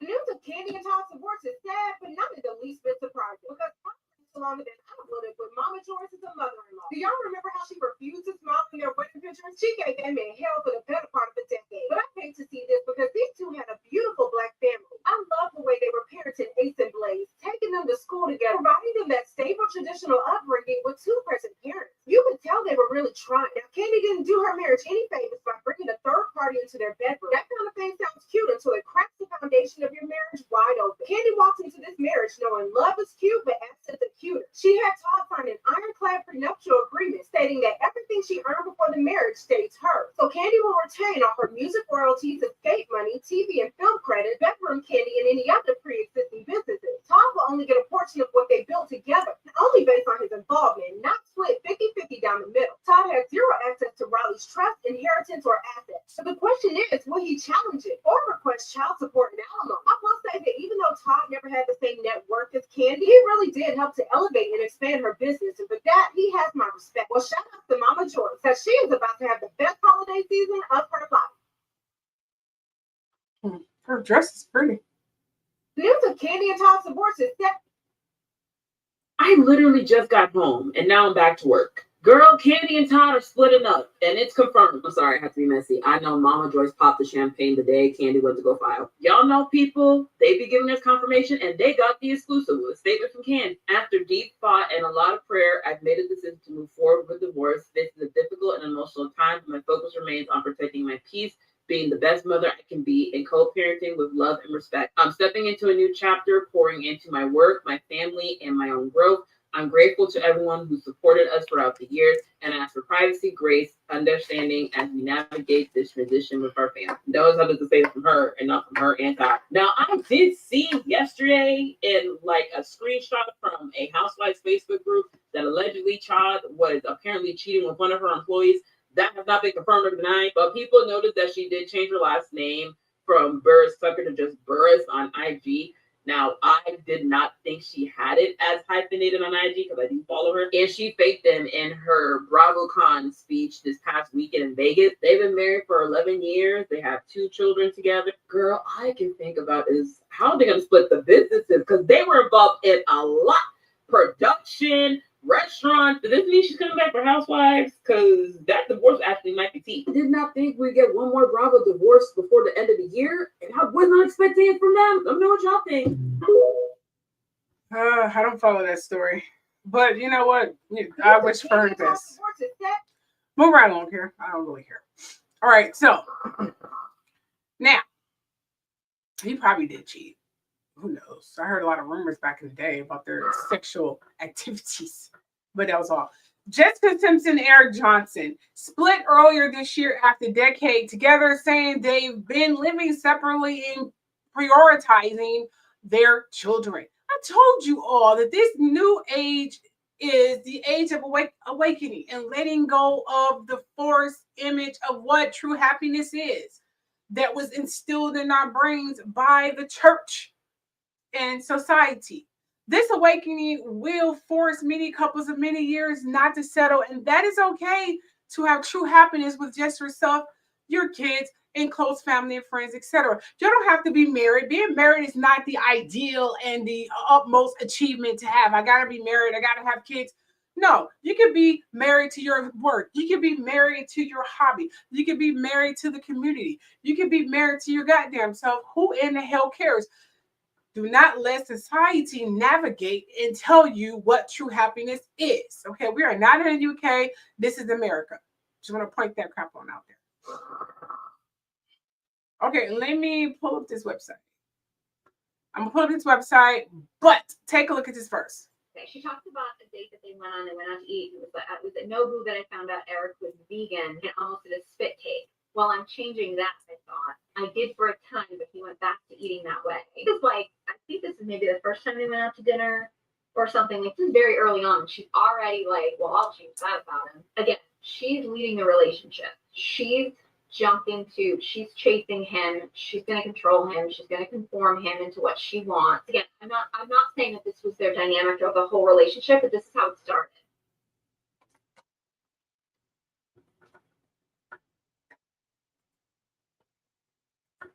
Well, now we know why Jessica Simpson is divorcing her husband, Eric. What's Eric's last name? Oh, no, it doesn't matter. Jessica Simpson's husband. I'm going to give you all the details. She released her new song called Leave on music. I just listened to it. It's really good. And it basically details her experience with her husband cheating on her. Surprise, surprise. She says surprise, surprise. So anyway, she kicked him out. In the song, she calls their relationship unholy matrimony. She says, "You're giving her what you gave to me. Said we had magic, now you made it tragic. Did you do to her what you did to me? I want you to leave. I don't want to even breathe the air that you breathe. I'd rather die than let you be inside me with her on your mouth." You get the picture. Go listen to it. So after 10 years of marriage, she kicked him out. So she said they had been separated for a while before they announced their divorce. and that this song was hard for her to write because it made her forced her to tap into something that was scary to deal with, basically. Prior, she had told people that they were dealing with something painful in their marriage, like him cheating. But apparently, they are co-parenting peacefully, and he even took care of the kids while she made the EP in Nashville, and they're all coexisting peacefully. So that's good. Have you listened to the song? Do you like it? And are you surprised? Jessica Simpson has always been a very blunt woman. I mean, I remember when she first came out, she used to. She had the live show with that dude Nick Lacey, I believe that's his name. And she used to say some pretty bizarre things on that not live show, but that reality TV show they had together. It was freaking hilarious. That girl is something else. Anyway, let's move on here. She talked about the date that they went on. They went out to eat. I didn't know people were dedicated to her gossip business like that. I know her fashion is pretty nice. I've actually bought some of her purses and shoes. She's definitely good at that. Her coats are really nice too. I have bought some merchandise and only bought it because it wasn't too expensive. I mean, I'm not trying to spend an obscene amount of money, but you know, it was cheap and it was cute. And I still have her coat. I still have the coat that she came out with. It's still classic. It's still cute and timeless. I mean, the girl has a fashion sense. She may be saying some pretty off the wall things, but she got some skills. You understand me? She got some skills. I'm going to put that crap on out there. All right, I need to pull up this TikTok video. Hold on, why am I putting up this TikTok video for? I don't remember why I pulled up this TikTok video. You know what? Screw the TikTok video. We need to move on here. I was going to pull it up and show some extra videos, I think. But we're going to go ahead and ignore these extra videos because we're just going to do that. Okay. Never mind that. Okay, moving right along here. Let's talk about Kanye West here. Oh, this boy. Okay, apparently Kanye West shocked fans with disturbing revelations about his childhood, releasing a song titled Cousins that sparked widespread concern whether his typical gossip frenzy. So Kanye West being his usual controversy, oversharing, weird self. So Kanye West, is currently in the headlines for two major reasons. His canceled Brazil concert due to legal threats and a rare public interview in Japan where he made a bleak remark about regretting life. So this is starting to get very, very serious. Now, apparently this Brazil concert cancellation, Ye's highly anticipated Sao Paulo concert, it actually sold out in seconds. So even though he's causing all this controversy and havoc and stuff of that nature, he's still selling out and people are still liking his shit. It's crazy as hell. I mean, it's good for him, I guess, financially, but I'm just saying. So it's Sao Paulo, I think, Paulo concert, November 29, 2025, was canceled after weeks of uncertainty. Now, the Interlagos racetrack venue revoked its contract and the mayor declared the city would not host him. So the Sao Paulo State Public Prosecutor Office warned Ye could face immediate arrest if he performed songs or made comments promoting Nazism, that's what they call it, specifically his controversy track, Hail Hitler. Organizers confirmed cancellation on November 20, 2025, citing political resistance and high production costs. Ticket holders were promised refunds or future validity. Now, here's an interview in Japan that was recorded 2 days ago. Ye appeared in a TikTok street interview where he was asked about fashion regrets and response to his life. This morbid remark sparked widespread concerns among fans who noted he looked sad and tired. Well, he needs to leave his wife alone and he needs to try to make things up with his ex-wife, and be a father to his kids. Ever since it seemed like Jay-Z, even though I heard him and Jay-Z made up, but it was like ever since that whole friendship disintegrated, he's just been acting like a crazy person. Anyway, now the video went viral with millions of views in a single day, reigniting conversations about his mental health and public absence. Here is the video right here.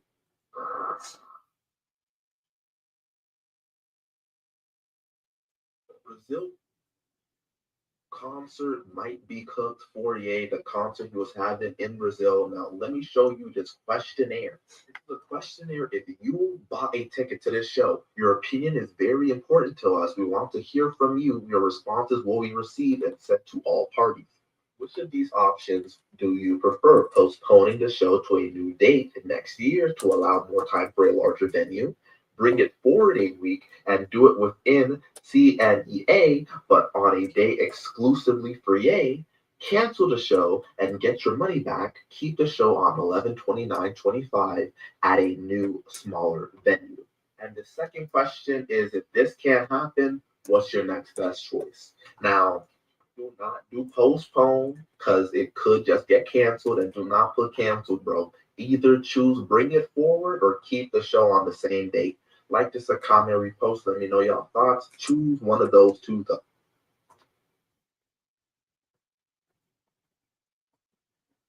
Ye's Brazil show has officially been canceled. Don't forget to like this, follow my page, comment, repost.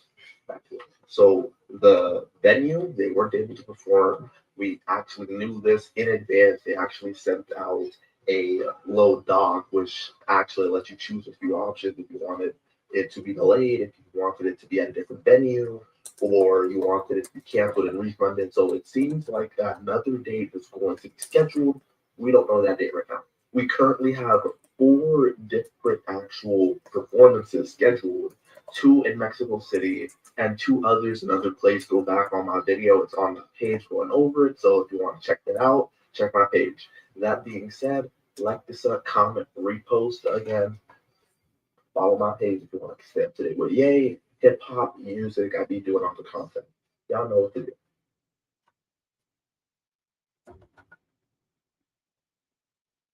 We could potentially see the arrest of Kanye West after Brazilian police threatened to arrest him at his concert. That's right, man. Things are really not looking good for Kanye West, as he could potentially be facing jail time in Brazil. And all of this came out after Kanye West announced that he's going to be doing a live performance in Brazil this month. Behind me, you can actually see the post that Kanye ended up posting on Instagram, and you can see he's going to be performing November 29th. However, Brazilian authorities clearly have very different plans. As right after Kandi would announce this concert, Brazil's state prosecutors would announce that they have been given the order to arrest Kanye. And not only just arrest Kanye, but arrest everybody involved with booking this concert. As not only did they announce that police will be on standby at the concert, but if Kanye goes on to make any anti-Semitic remarks, he will immediately be arrested. And more specifically, Brazilian authorities are worried that Kanye West is going to go on to play his most infamous song, HH. However, Brazil is not playing around, and if Kanye does end up performing any of those songs, he will face jail time. And at this point, Kanye may just have to cancel the entire concert, because I guarantee you, if he does go on to perform, we will see him get arrested.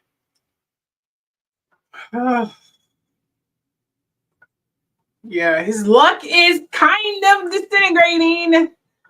You know, as we get deeper into the age of Aquarius, you no longer have that cosmic, you know, attraction or veil and infatuation, you know, from the last age of Pisces. You no longer have that anymore. People are starting to see him as his true self. And he may not like that. I'm just going to put that right. I don't know. But just to update here, family and personal life, Ye remains married to Bianca Censori since 2022, often appearing with her in public. His ex-wife, Kim Kardashian, recently admitted on a podcast that she and their children, North St. Chicago and Psalms, haven't heard from him in months, leaving her struggling to explain his absence to the kids. So he hasn't even spoken to his kids. He's been seriously an absent father, which he made us believe that he would never be. But he's being what he claimed he would never be. So I don't know what his problem is, but whatever. This wife of his is not being influenced enough or inspiring him. He needs someone to inspire him. This is like some blood sucking essence still in the relationship that he's in right now. And he needs to come out of it and become his true self again. Or seek some counseling or something, man. God damn, this is getting ridiculous. Brazil concert might be... Pussy can't be that damn good where you just naive and stupid. God damn, what the hell she do? Put a spell on him or something? I'm right along here. Okay, now Hailey Bieber became a subject of viral. Let me go back. Hailey Bieber became a subject of viral TikTok memes with fans speculating about her long-standing obsession with Justin Bieber. Yes, she's still obsessed with this boy. I thought we moved past this, but apparently she has not moved past this. She's still obsessed with this freaking boy. I'm going to go ahead and put that crap on out there. She's still obsessed with Justin Bieber. I know they're married and everything, but her love goes deep, like very deep. I'm going to go ahead and say that. Straight up. She's still obsessed with him. I mean, this must have been her first love, her first whatever. I'm starting to realize that. Maybe that's why she's still obsessed with him. I don't know. But now let's go ahead and pull up this clip right quick so you guys can take a look and put an end to this whole debacle.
Okay, here we go. Here we go.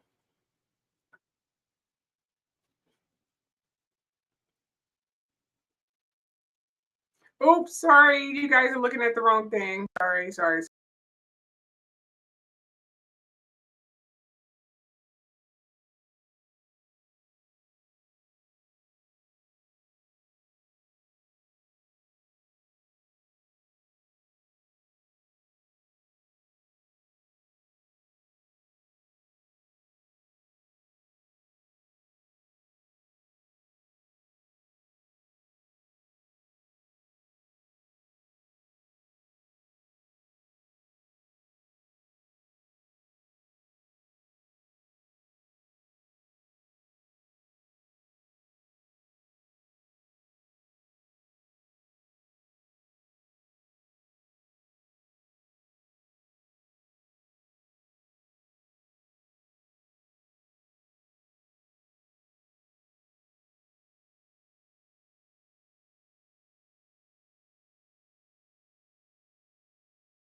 strive to fame should have been dwindled by now. But you know what? Maybe it takes a little while for her to wake the hell up or something. And maybe she just needs to yeah. Anyway, move around, I don't care. We are going to jump into this new age of Aquarius, and then we're going to end this live show. And y'all know me, by the time I do another live show, it'll be like 2-3 weeks from now. So anyway, this new age of Aquarius. Okay, let's break down of the age of the past age of Pisces and Aquarius. Because you guys really need to know that. Before we get started, take a look at this video. This video right here will give you, and I've played this video several times, and I just realized I cut off some stuff. Hold on for a second. I cut off a little bit here. Let me fix that a little bit. I know I did that.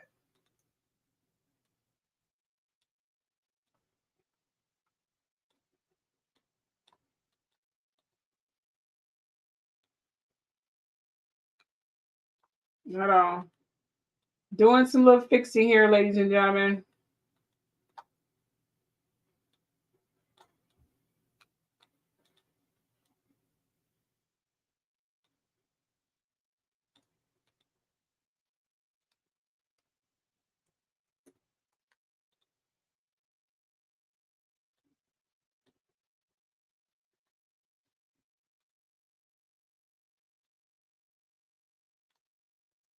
There we go.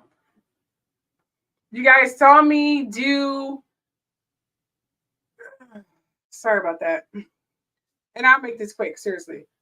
So let's let this update a little bit. It has updated. So we're going to wait for that to update. While we're waiting for that to update, let's look at something right quick. See if I can put on some little transition music, if you'll let me. It's probably going to say, no, we're going to go ahead and wait for this thing to update. We're not going to wait for you to put on a transition music, because that's pretty much what it's going to say. Do you guys have any questions? But I give you a little brief summary here. Okay, so this new age of Aquarius, which is Aquarius opposite Aquarius Leo. And then, of course, we have to complete this fixed sign new age. And I've said this several times, it's Taurus and Scorpio in that order. Okay, it has had a cosmic effect on many people already. If you are amongst these signs, you probably have the effect. If you were amongst the last age, which was Pisces, opposite of Pisces, Virgo, and Scorpio, not Scorpio, but and it was also Sagittarius and Gemini. That particular last age, those individuals who were those signs were literally cosmically influenced, and they had a lot of cosmic interaction, and they had a lot of cosmic fame, such as, Michael Jackson, and you have Kanye West, and you have Trump, and you have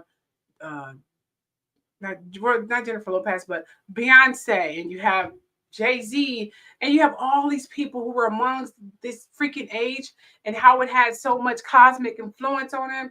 That is currently where we at the moment.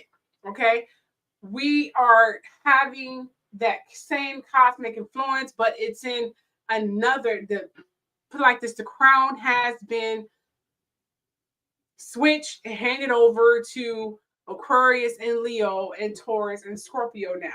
They're wearing the crown of the cosmic influence. And if you're among that age, those signs in this age, you should have felt that cosmic influence. I am Aquarius, and I've been definitely feeling it. Aside from the fact that I have thieves in my life, but I definitely have been feeling it a very great deal. And it's very interesting. I'll give you guys examples a little bit later, as soon as this damn thing freaking come up here.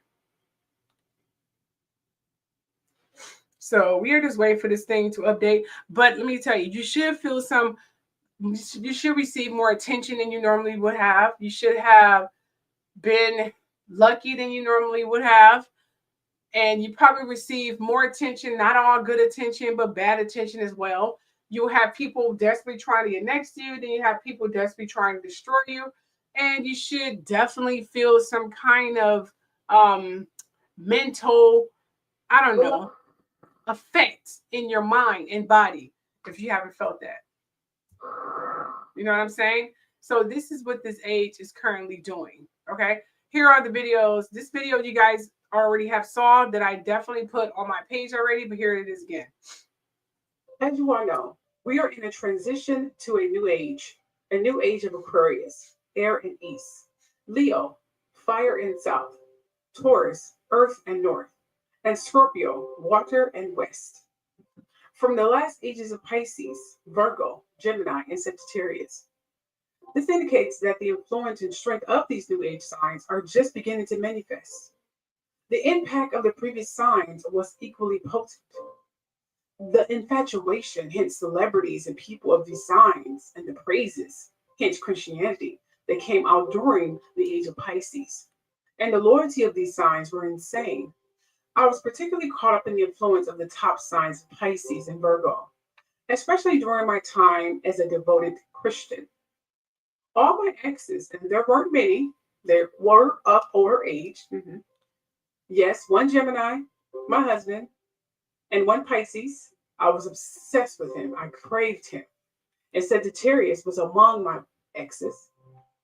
When I started to become more spiritual, the infatuation and idolatry veil faded, and I was able to see all of them clearly. Imagine the pain Cassie, a Virgo, must have felt knowing that signs alike, such as Beyonce and Michael Jackson, who are also Virgos, continue to receive worship. They were being idolized like gods and goddesses, still are. Thanks to the time glitches and manipulation after the election, many of us felt it, like something definitely shifted. Hell, poor Cassie was preyed on like a sex object. Diddy was obsessed. He craved her blood, urine, everything. Rihanna is a Pisces. Men craved her and still do, and worship her. She has achieved such enormous success that she is now a billionaire without school training or years of mastering her craft of 50. Kanye and Donald Trump, who are both Geminis, had many flaws that were overlooked for so many years until now. Heck, they became billionaires despite all their shit. Now, we are in the dawn of this new age of Aquarius, Leo, Taurus, and Scorpio. The people of these zodiac signs, dead or alive, are being worshipped again. Especially the top two signs, Aquarius and Leo. Just like the passing age was Pisces and Virgo. They were all and will be worshipped. Alicia Keys is in Aquarius. Her songs are being played on heavy rotation again. So is Megan Thee Stallion, despite all the legal crap that she's going through. I would say more, but Aquarians love their solitude and privacy. They don't care for the spotlight. The Leo signs are Meghan Markle, Jennifer Lopez, Barack Obama, Sandra Bullock, Lawrence Fishburne, Vivica Fox, Michael Ealy, Diva Woodside, Megan Good, Viola Davis, Mila Kunis, Halle Berry, and the list goes on. They will be worshipped like the passing age of Virgo, primarily because Aquarians don't care for it. Malcolm X, pioneer, civil rights activist, gave his life in revealing the truth to his people. He was a Taurus. His teachings are being recovered and preached again. Not to mention the Scorpios, who are Ryan Reynolds, Drake.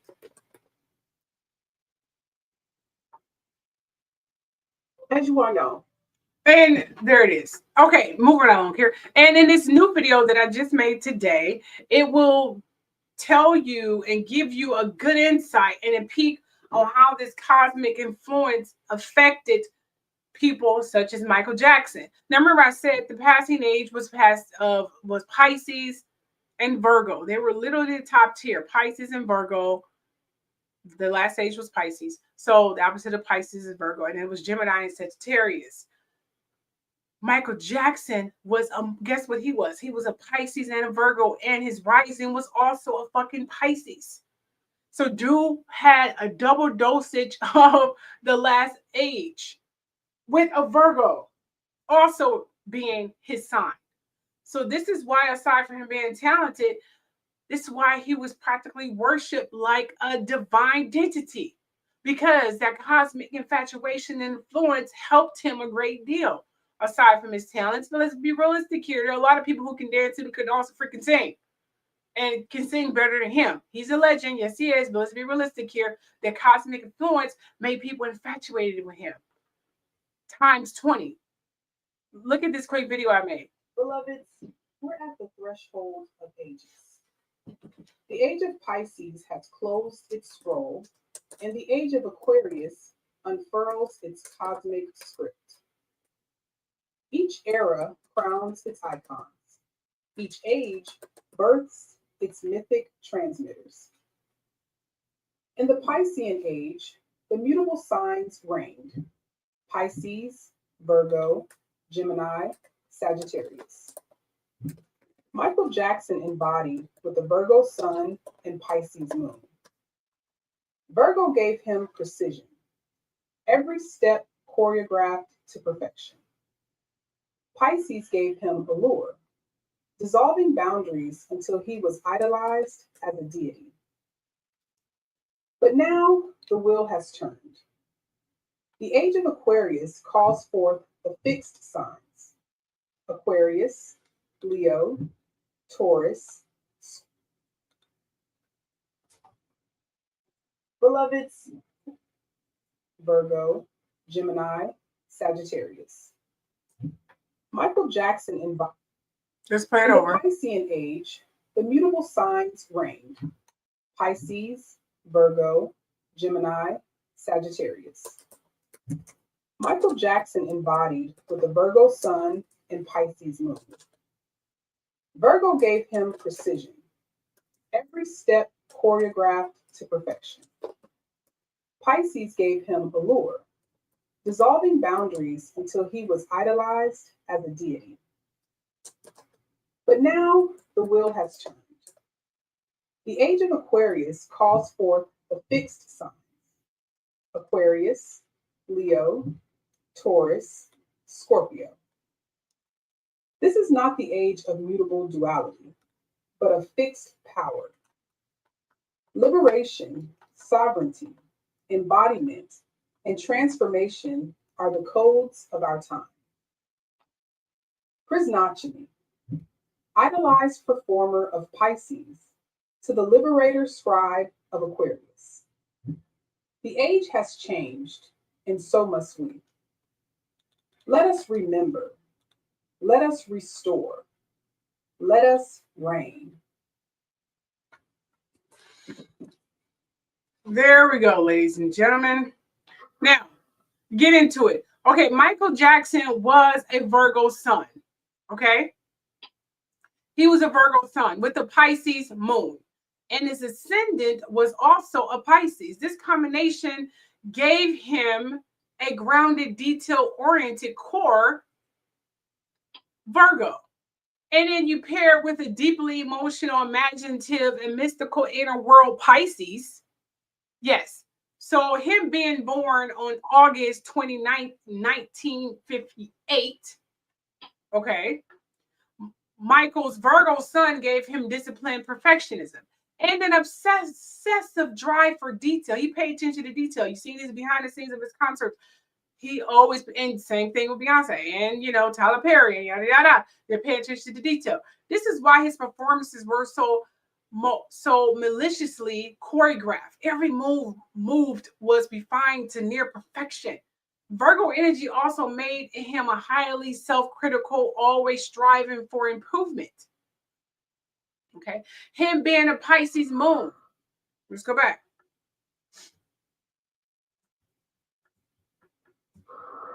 Okay.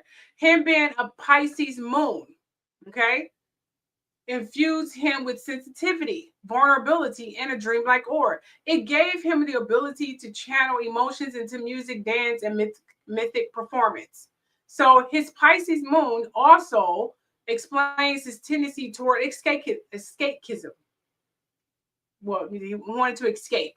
And the ethereal quality that made fans idolize him almost like a deity, because he was part of the last age of Pisces and Virgo. Okay, that's why. That's why he was worshipped practically like Jesus, which they compared his fame like Jesus. And I don't think he didn't like that shit. He liked it.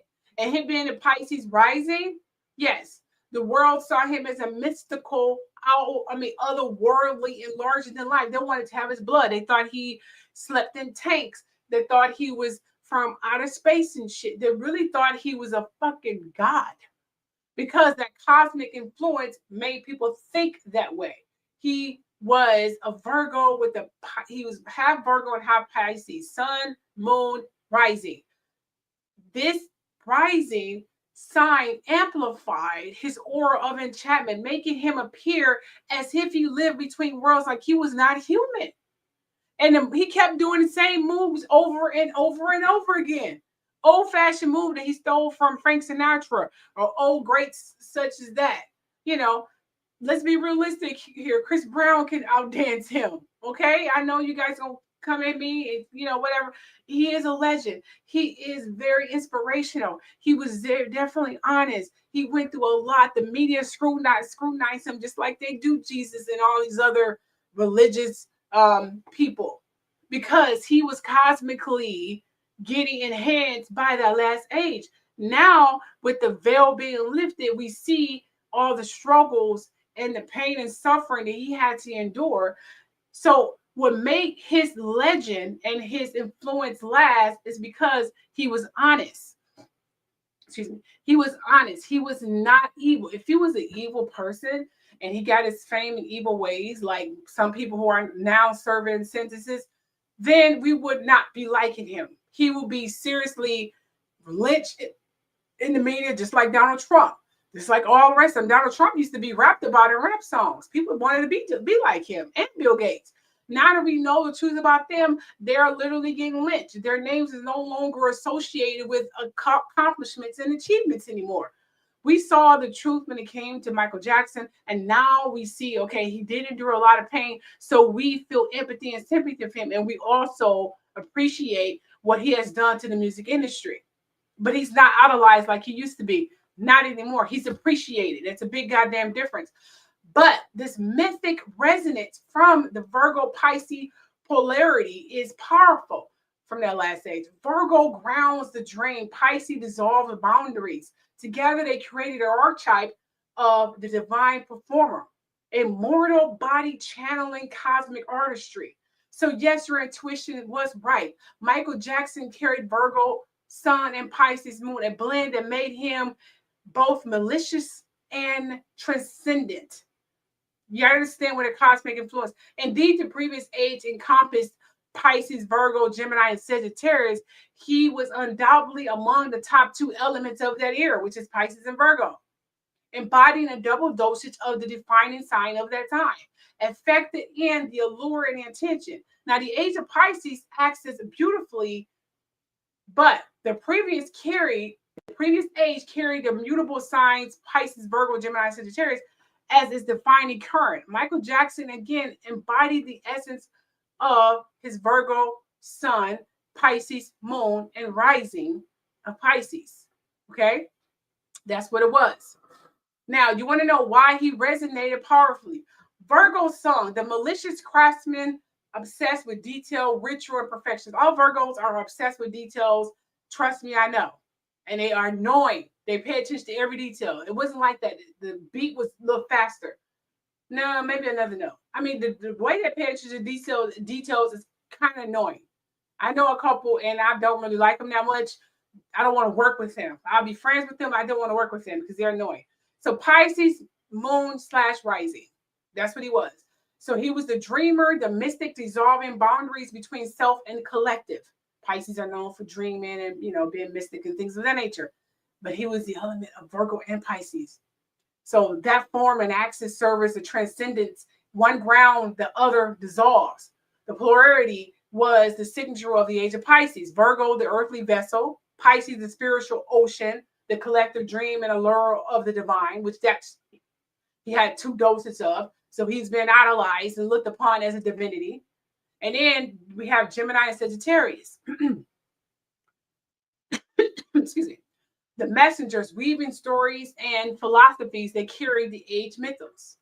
So Michael Jackson, as the archetype of the age, he became literally, because of this cosmic influence, he became the embodied both allure, Pisces, and the tensions of Virgo. His artistry was ritual precision because of his pay attention to detail as a Virgo. His dreaming like quality as a Pisces made it nice to watch. His artistry was ritual precision. Virgo wrapped in otherworldly enchantment with the Pisces influence. Fans idolized him as if he were a mythic figure because he reflected the cosmic codes of that age. The same thing with Jesus and all the other deities people are freaking praising. Michael Jackson was lucky to be the top 2 tiers of the last age, which is why he was praised to the point where they drained the life out of him. Okay, this is why. He didn't know this was happening to him. He didn't know this cosmic influence that he had was not because he's talented, because there was other people who was more talented than he is. It's because of this cosmic age and influence that gave him that.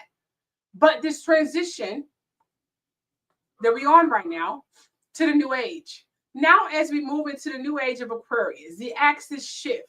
Aquarius is it's Aquarius Leo with Taurus Scorpio completing the fixed cross. So we have Leo, fire south. Scorpio represents water west. Taurus represents earth north. And Aquarius represents air east. Now, where Michael embodied the service and transcendence figures of this age will embody liberation, sovereignty, embodiment, and transformation. You see, if your sign is, my sign is Aquarius sun and a Leo moon. Okay, so if you're Aquarius sun or you're Aquarius and a Leo, and that means you are already in line with the new frequency. Your mythic transmissions resonate with the age defining sign, just as Michael's did with his. Okay, so let's map this out here. Okay, so the archetype was shifting from the age of Pisces to the age of Aquarius. So, and how Michael Jackson, Virgo, Pisces, and body contrast this new age. Okay, that means,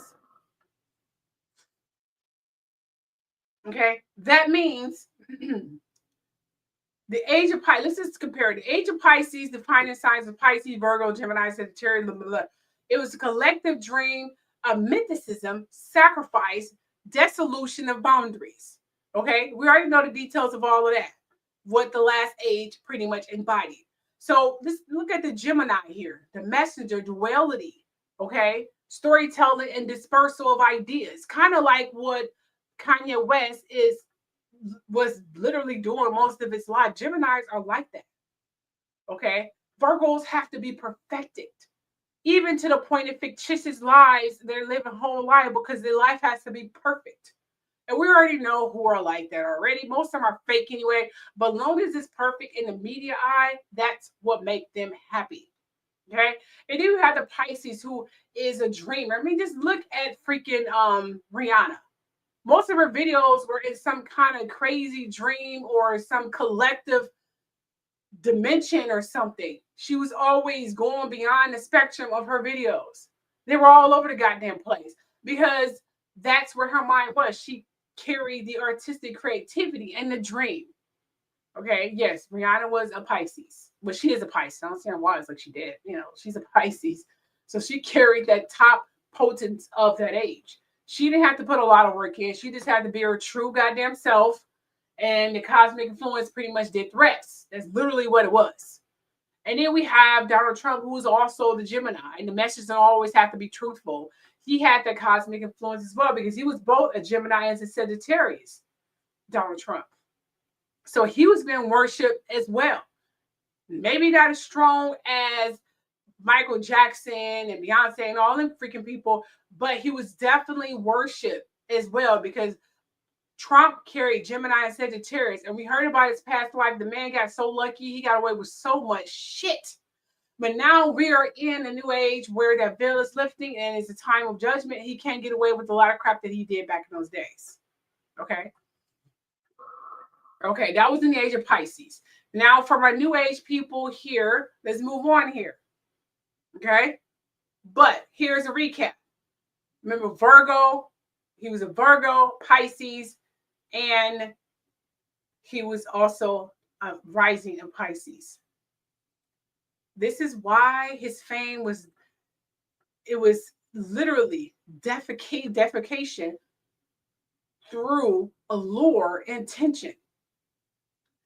The mutable signs thrive on movement, change, and duality. This is why he was so famous. Even though he is a legend, but he literally was doing the same old-fashioned dances over and over again. And Chris Brown can outdance this man. Sierra can outdance him. There are several people who can outdance him and outsing him too. Let's be realistic here. But he carried that cosmic influence, and his struggle made him very likable. And trust me, he loved that intention. You can see in his live performances, he loved that shit. He loved it. He loved it and he hated it. He had a love and hate relationship with his fame. Okay? May he rest in peace. Okay. Now, wrapping up here. This is a long show. Wow, I had a lot to say. Okay. The age of Aquarius. Okay. Defining ages of Aquarius is the fixed cross, the fixed signs. North, south, east, and west. Okay. So we have Aquarius, who's the liberation, truth speaking, innovation, collective remembrance. We have a lot of truth speaker here. We have a lot of liberation. We have a lot of justice. We have a lot of veil listing. We have a lot of empires being torn apart. We have a lot of people being exploited. This is the new age of Aquarius. And do we have the Leo, the sovereignty, which is the Meghan Markles, which is the Angela Bassett's, which is freaking Obama, and all them other people who are coming back into the limelight. Sovereignty, creative radiance, heart-centered leadership. Those people create all this sovereignty. Who does sound like? Obama, Meghan Markle, all of them. Creative radiance, that's Meghan Markle all the way. And Obama. Heart-centered, all of them. Leadership. Need I say anything more? Yes. We have Aquarius, truth speaking, innovation, collective remembrance. All Aquariuses I know are humanitarians. I'm a humanitarian. Kerry Washington is a humanitarian. Oprah is a humanitarian. I go on and on. I think you all get the picture. And then we have Taurus, the embodiment of wealth, grounding, and sacred material restoration. Okay, sorry about that. I'm getting tired. So we have that as well. Okay. Tauruses, I don't know a lot of Tauruses. I know Izzy or whatever that rapper name is, that lady, that big lady, she used to be big. I'm not sure how she look now. I know she's a Taurus. That I know. I don't know a lot of Taurus other than my daughter. But I'm talking about famous people. I know Malcolm X is a Taurus, and he definitely embodied this as well. You know what I'm saying? Scorpios. Okay, Scorpios is a bit different because there aren't many I know it's a Scorpio is their first sign. I do know a lot of Scorpios who have Scorpio. I mean, we know Will Smith is a Scorpio. Well, he's a Libra / Scorpio. Beyonce's have Scorpio. Let me see here. Oh, yeah, I forgot. Diddy, he just has Scorpio, but we're not talking about him right now. So Scorpios, they shadow alchemy, transformation, and sexual healing, and death / rebirth, because they're able to regenerate and die and come back to life in a more emotional kind of, fix. Like how many times Will Smith had transformed himself, from what he used to be to what he is now. How many times he had to dust himself off and come back up again? You know what I'm saying? Him being Libra / Scorpio is a great combination, which means he loves justice, but he know how to transform himself if you ever get down in the pits, which is a great combination. It also means he's very focused, very focused on his job. I mean, very focused. All the Scorpios I know are very freaking focused. Seriously, it's kind of sick, but it's a good thing. You know what I mean? But just saying, he's a Libra and Scorpio. That's a great combination, But and then we have getting to the signs here. We also have the fact that consider we are changing into this new age. And we are we are in the age of Aquarius already. That means the cosmic influence that Michael Jackson had, he was a Pisces and Virgo. But if you are Aquarius and Leo, there is a possible chance that you're gonna have the same cosmic influence like him. Like if you choose to go out, if you don't have people stealing your essence, remember you do have people who are going to try to steal your essence if they know you are above the top tier, which is Aquarius and Leo of this new age. They're gonna try to steal your essence, do witchcraft, trying to steal your destiny, try to brainwash you, throw railroads in your, freaking paths and, spikes in the road and shit, steal your money, embezzle your money. But just to let you know, this new age is going to exploit them and you're going to get back everything you were freaking stolen from times 10. So don't worry about that, but you're going to have to make the first step in making that happen. Don't sit back, consistently talk about it like I have been. I gave up hope. Try to come up with a plan to try to get justice, okay? Because once you get out there and get your name out there, the cosmic influence of this new age, if you are amongst these signs, will give you an extra boost and make your message heard a lot more with very little effort. The same cosmic influence with the last age, people who were worshipped like gods. So if you are of Aquarius and Leo, you more than likely will be worshipped like a god in identity if you are definitely trying to go out there and get influence. And that is a fact. Let's look at Meghan Markle. She's on her way to be a billionaire and she's slowly starting to be worshipped like a goddess. Okay, let's be realistic here. Even Jennifer Lopez is getting her star quality back, which is baffling. I'm very happy for her, but that's just fucking true. Okay. And don't get me started about Kris Jenner. Kris Jenner is a Scorpio, and she's definitely is getting, her and Kylie Jenner are both Scorpios, and they are definitely getting to their freaking prime. The woman turned 70, had her goddamn party at freaking Bezos' house. If that's not some high freaking cosmic influence, I don't know what. Oh yeah, you said you are. You said you're a Libra, my daughter's Aquarius, and Gemini, my sunshine, he's a Virgo. Oh, okay, okay. And I bet they are feeling it. So trust me, Kris Jenner, Kylie Jenner are going to be in the limelight. They're already receiving the cosmic help from this age already. The woman had her goddamn party at Jeff Bezos' house with plenty of billionaires coming to her goddamn party. She was just ridiculed a few years ago, okay? This is what this cosmic influence is doing. I'm not even tell you the struggles I'm dealing with right now. Oh gosh, the haters, you're gonna get haters, and you're gonna get admirers. And it's a struggle because I am Aquarius and Leo. It's like I like it, but I don't like it. And I'm a Gemini rising. So it's like I can do without it, but still, I have to go somewhere and just hide. I'm telling you, it's going to be like that. You guys think I'm kidding? For real. Be prepared if you are amongst the top tier of this sign and you are potent, just like freaking Michael Jackson. He was a Pisces. I mean, I said it throughout this entire goddamn video. And I'm going to end it because I'm getting freaking tired. Okay? He was a Pisces and a Virgo. Oh, he's a Virgo and a Pisces. I'm sorry. He was a Virgo and a Pisces. And then he was a fucking Pisces rising. He had the double potency of the age of Pisces, the last age. And you know what they did to him. Now, if you are now in the age of Aquarius, and y'all know it's definitely happening, technology is going to be booming because technology is going to be so goddamn fast and so enhanced and so freaking skyrocketing, you're not going to be able to keep up. You were like, well, damn, when did we get this? They're going to come out with new crap. It's going to be seriously like a rocket. New stuff. AI is going to go in a whole new generation. It's going to be so freaking advanced, seriously. This is what is going to happen. And it's going to happen fast. Very, very, very, very fast. Just like those new age movies, that's going to be in reality in a matter of 5 years. If you are amongst these two signs, you are going to be cosmic influence, either negatively or positive. It depends what you put out in the atmosphere. If you put positivity in that atmosphere, you're going to get a lot of positive feedback. If you put negative energy in the atmosphere in the age of Aquarius and enlightenment and truth speaking, you are going to get ridiculed and lynched. If you're being true, authentic, but you have to be in his age, you will be praised and worshiped like gods and goddesses. And that is a fact. Just saying.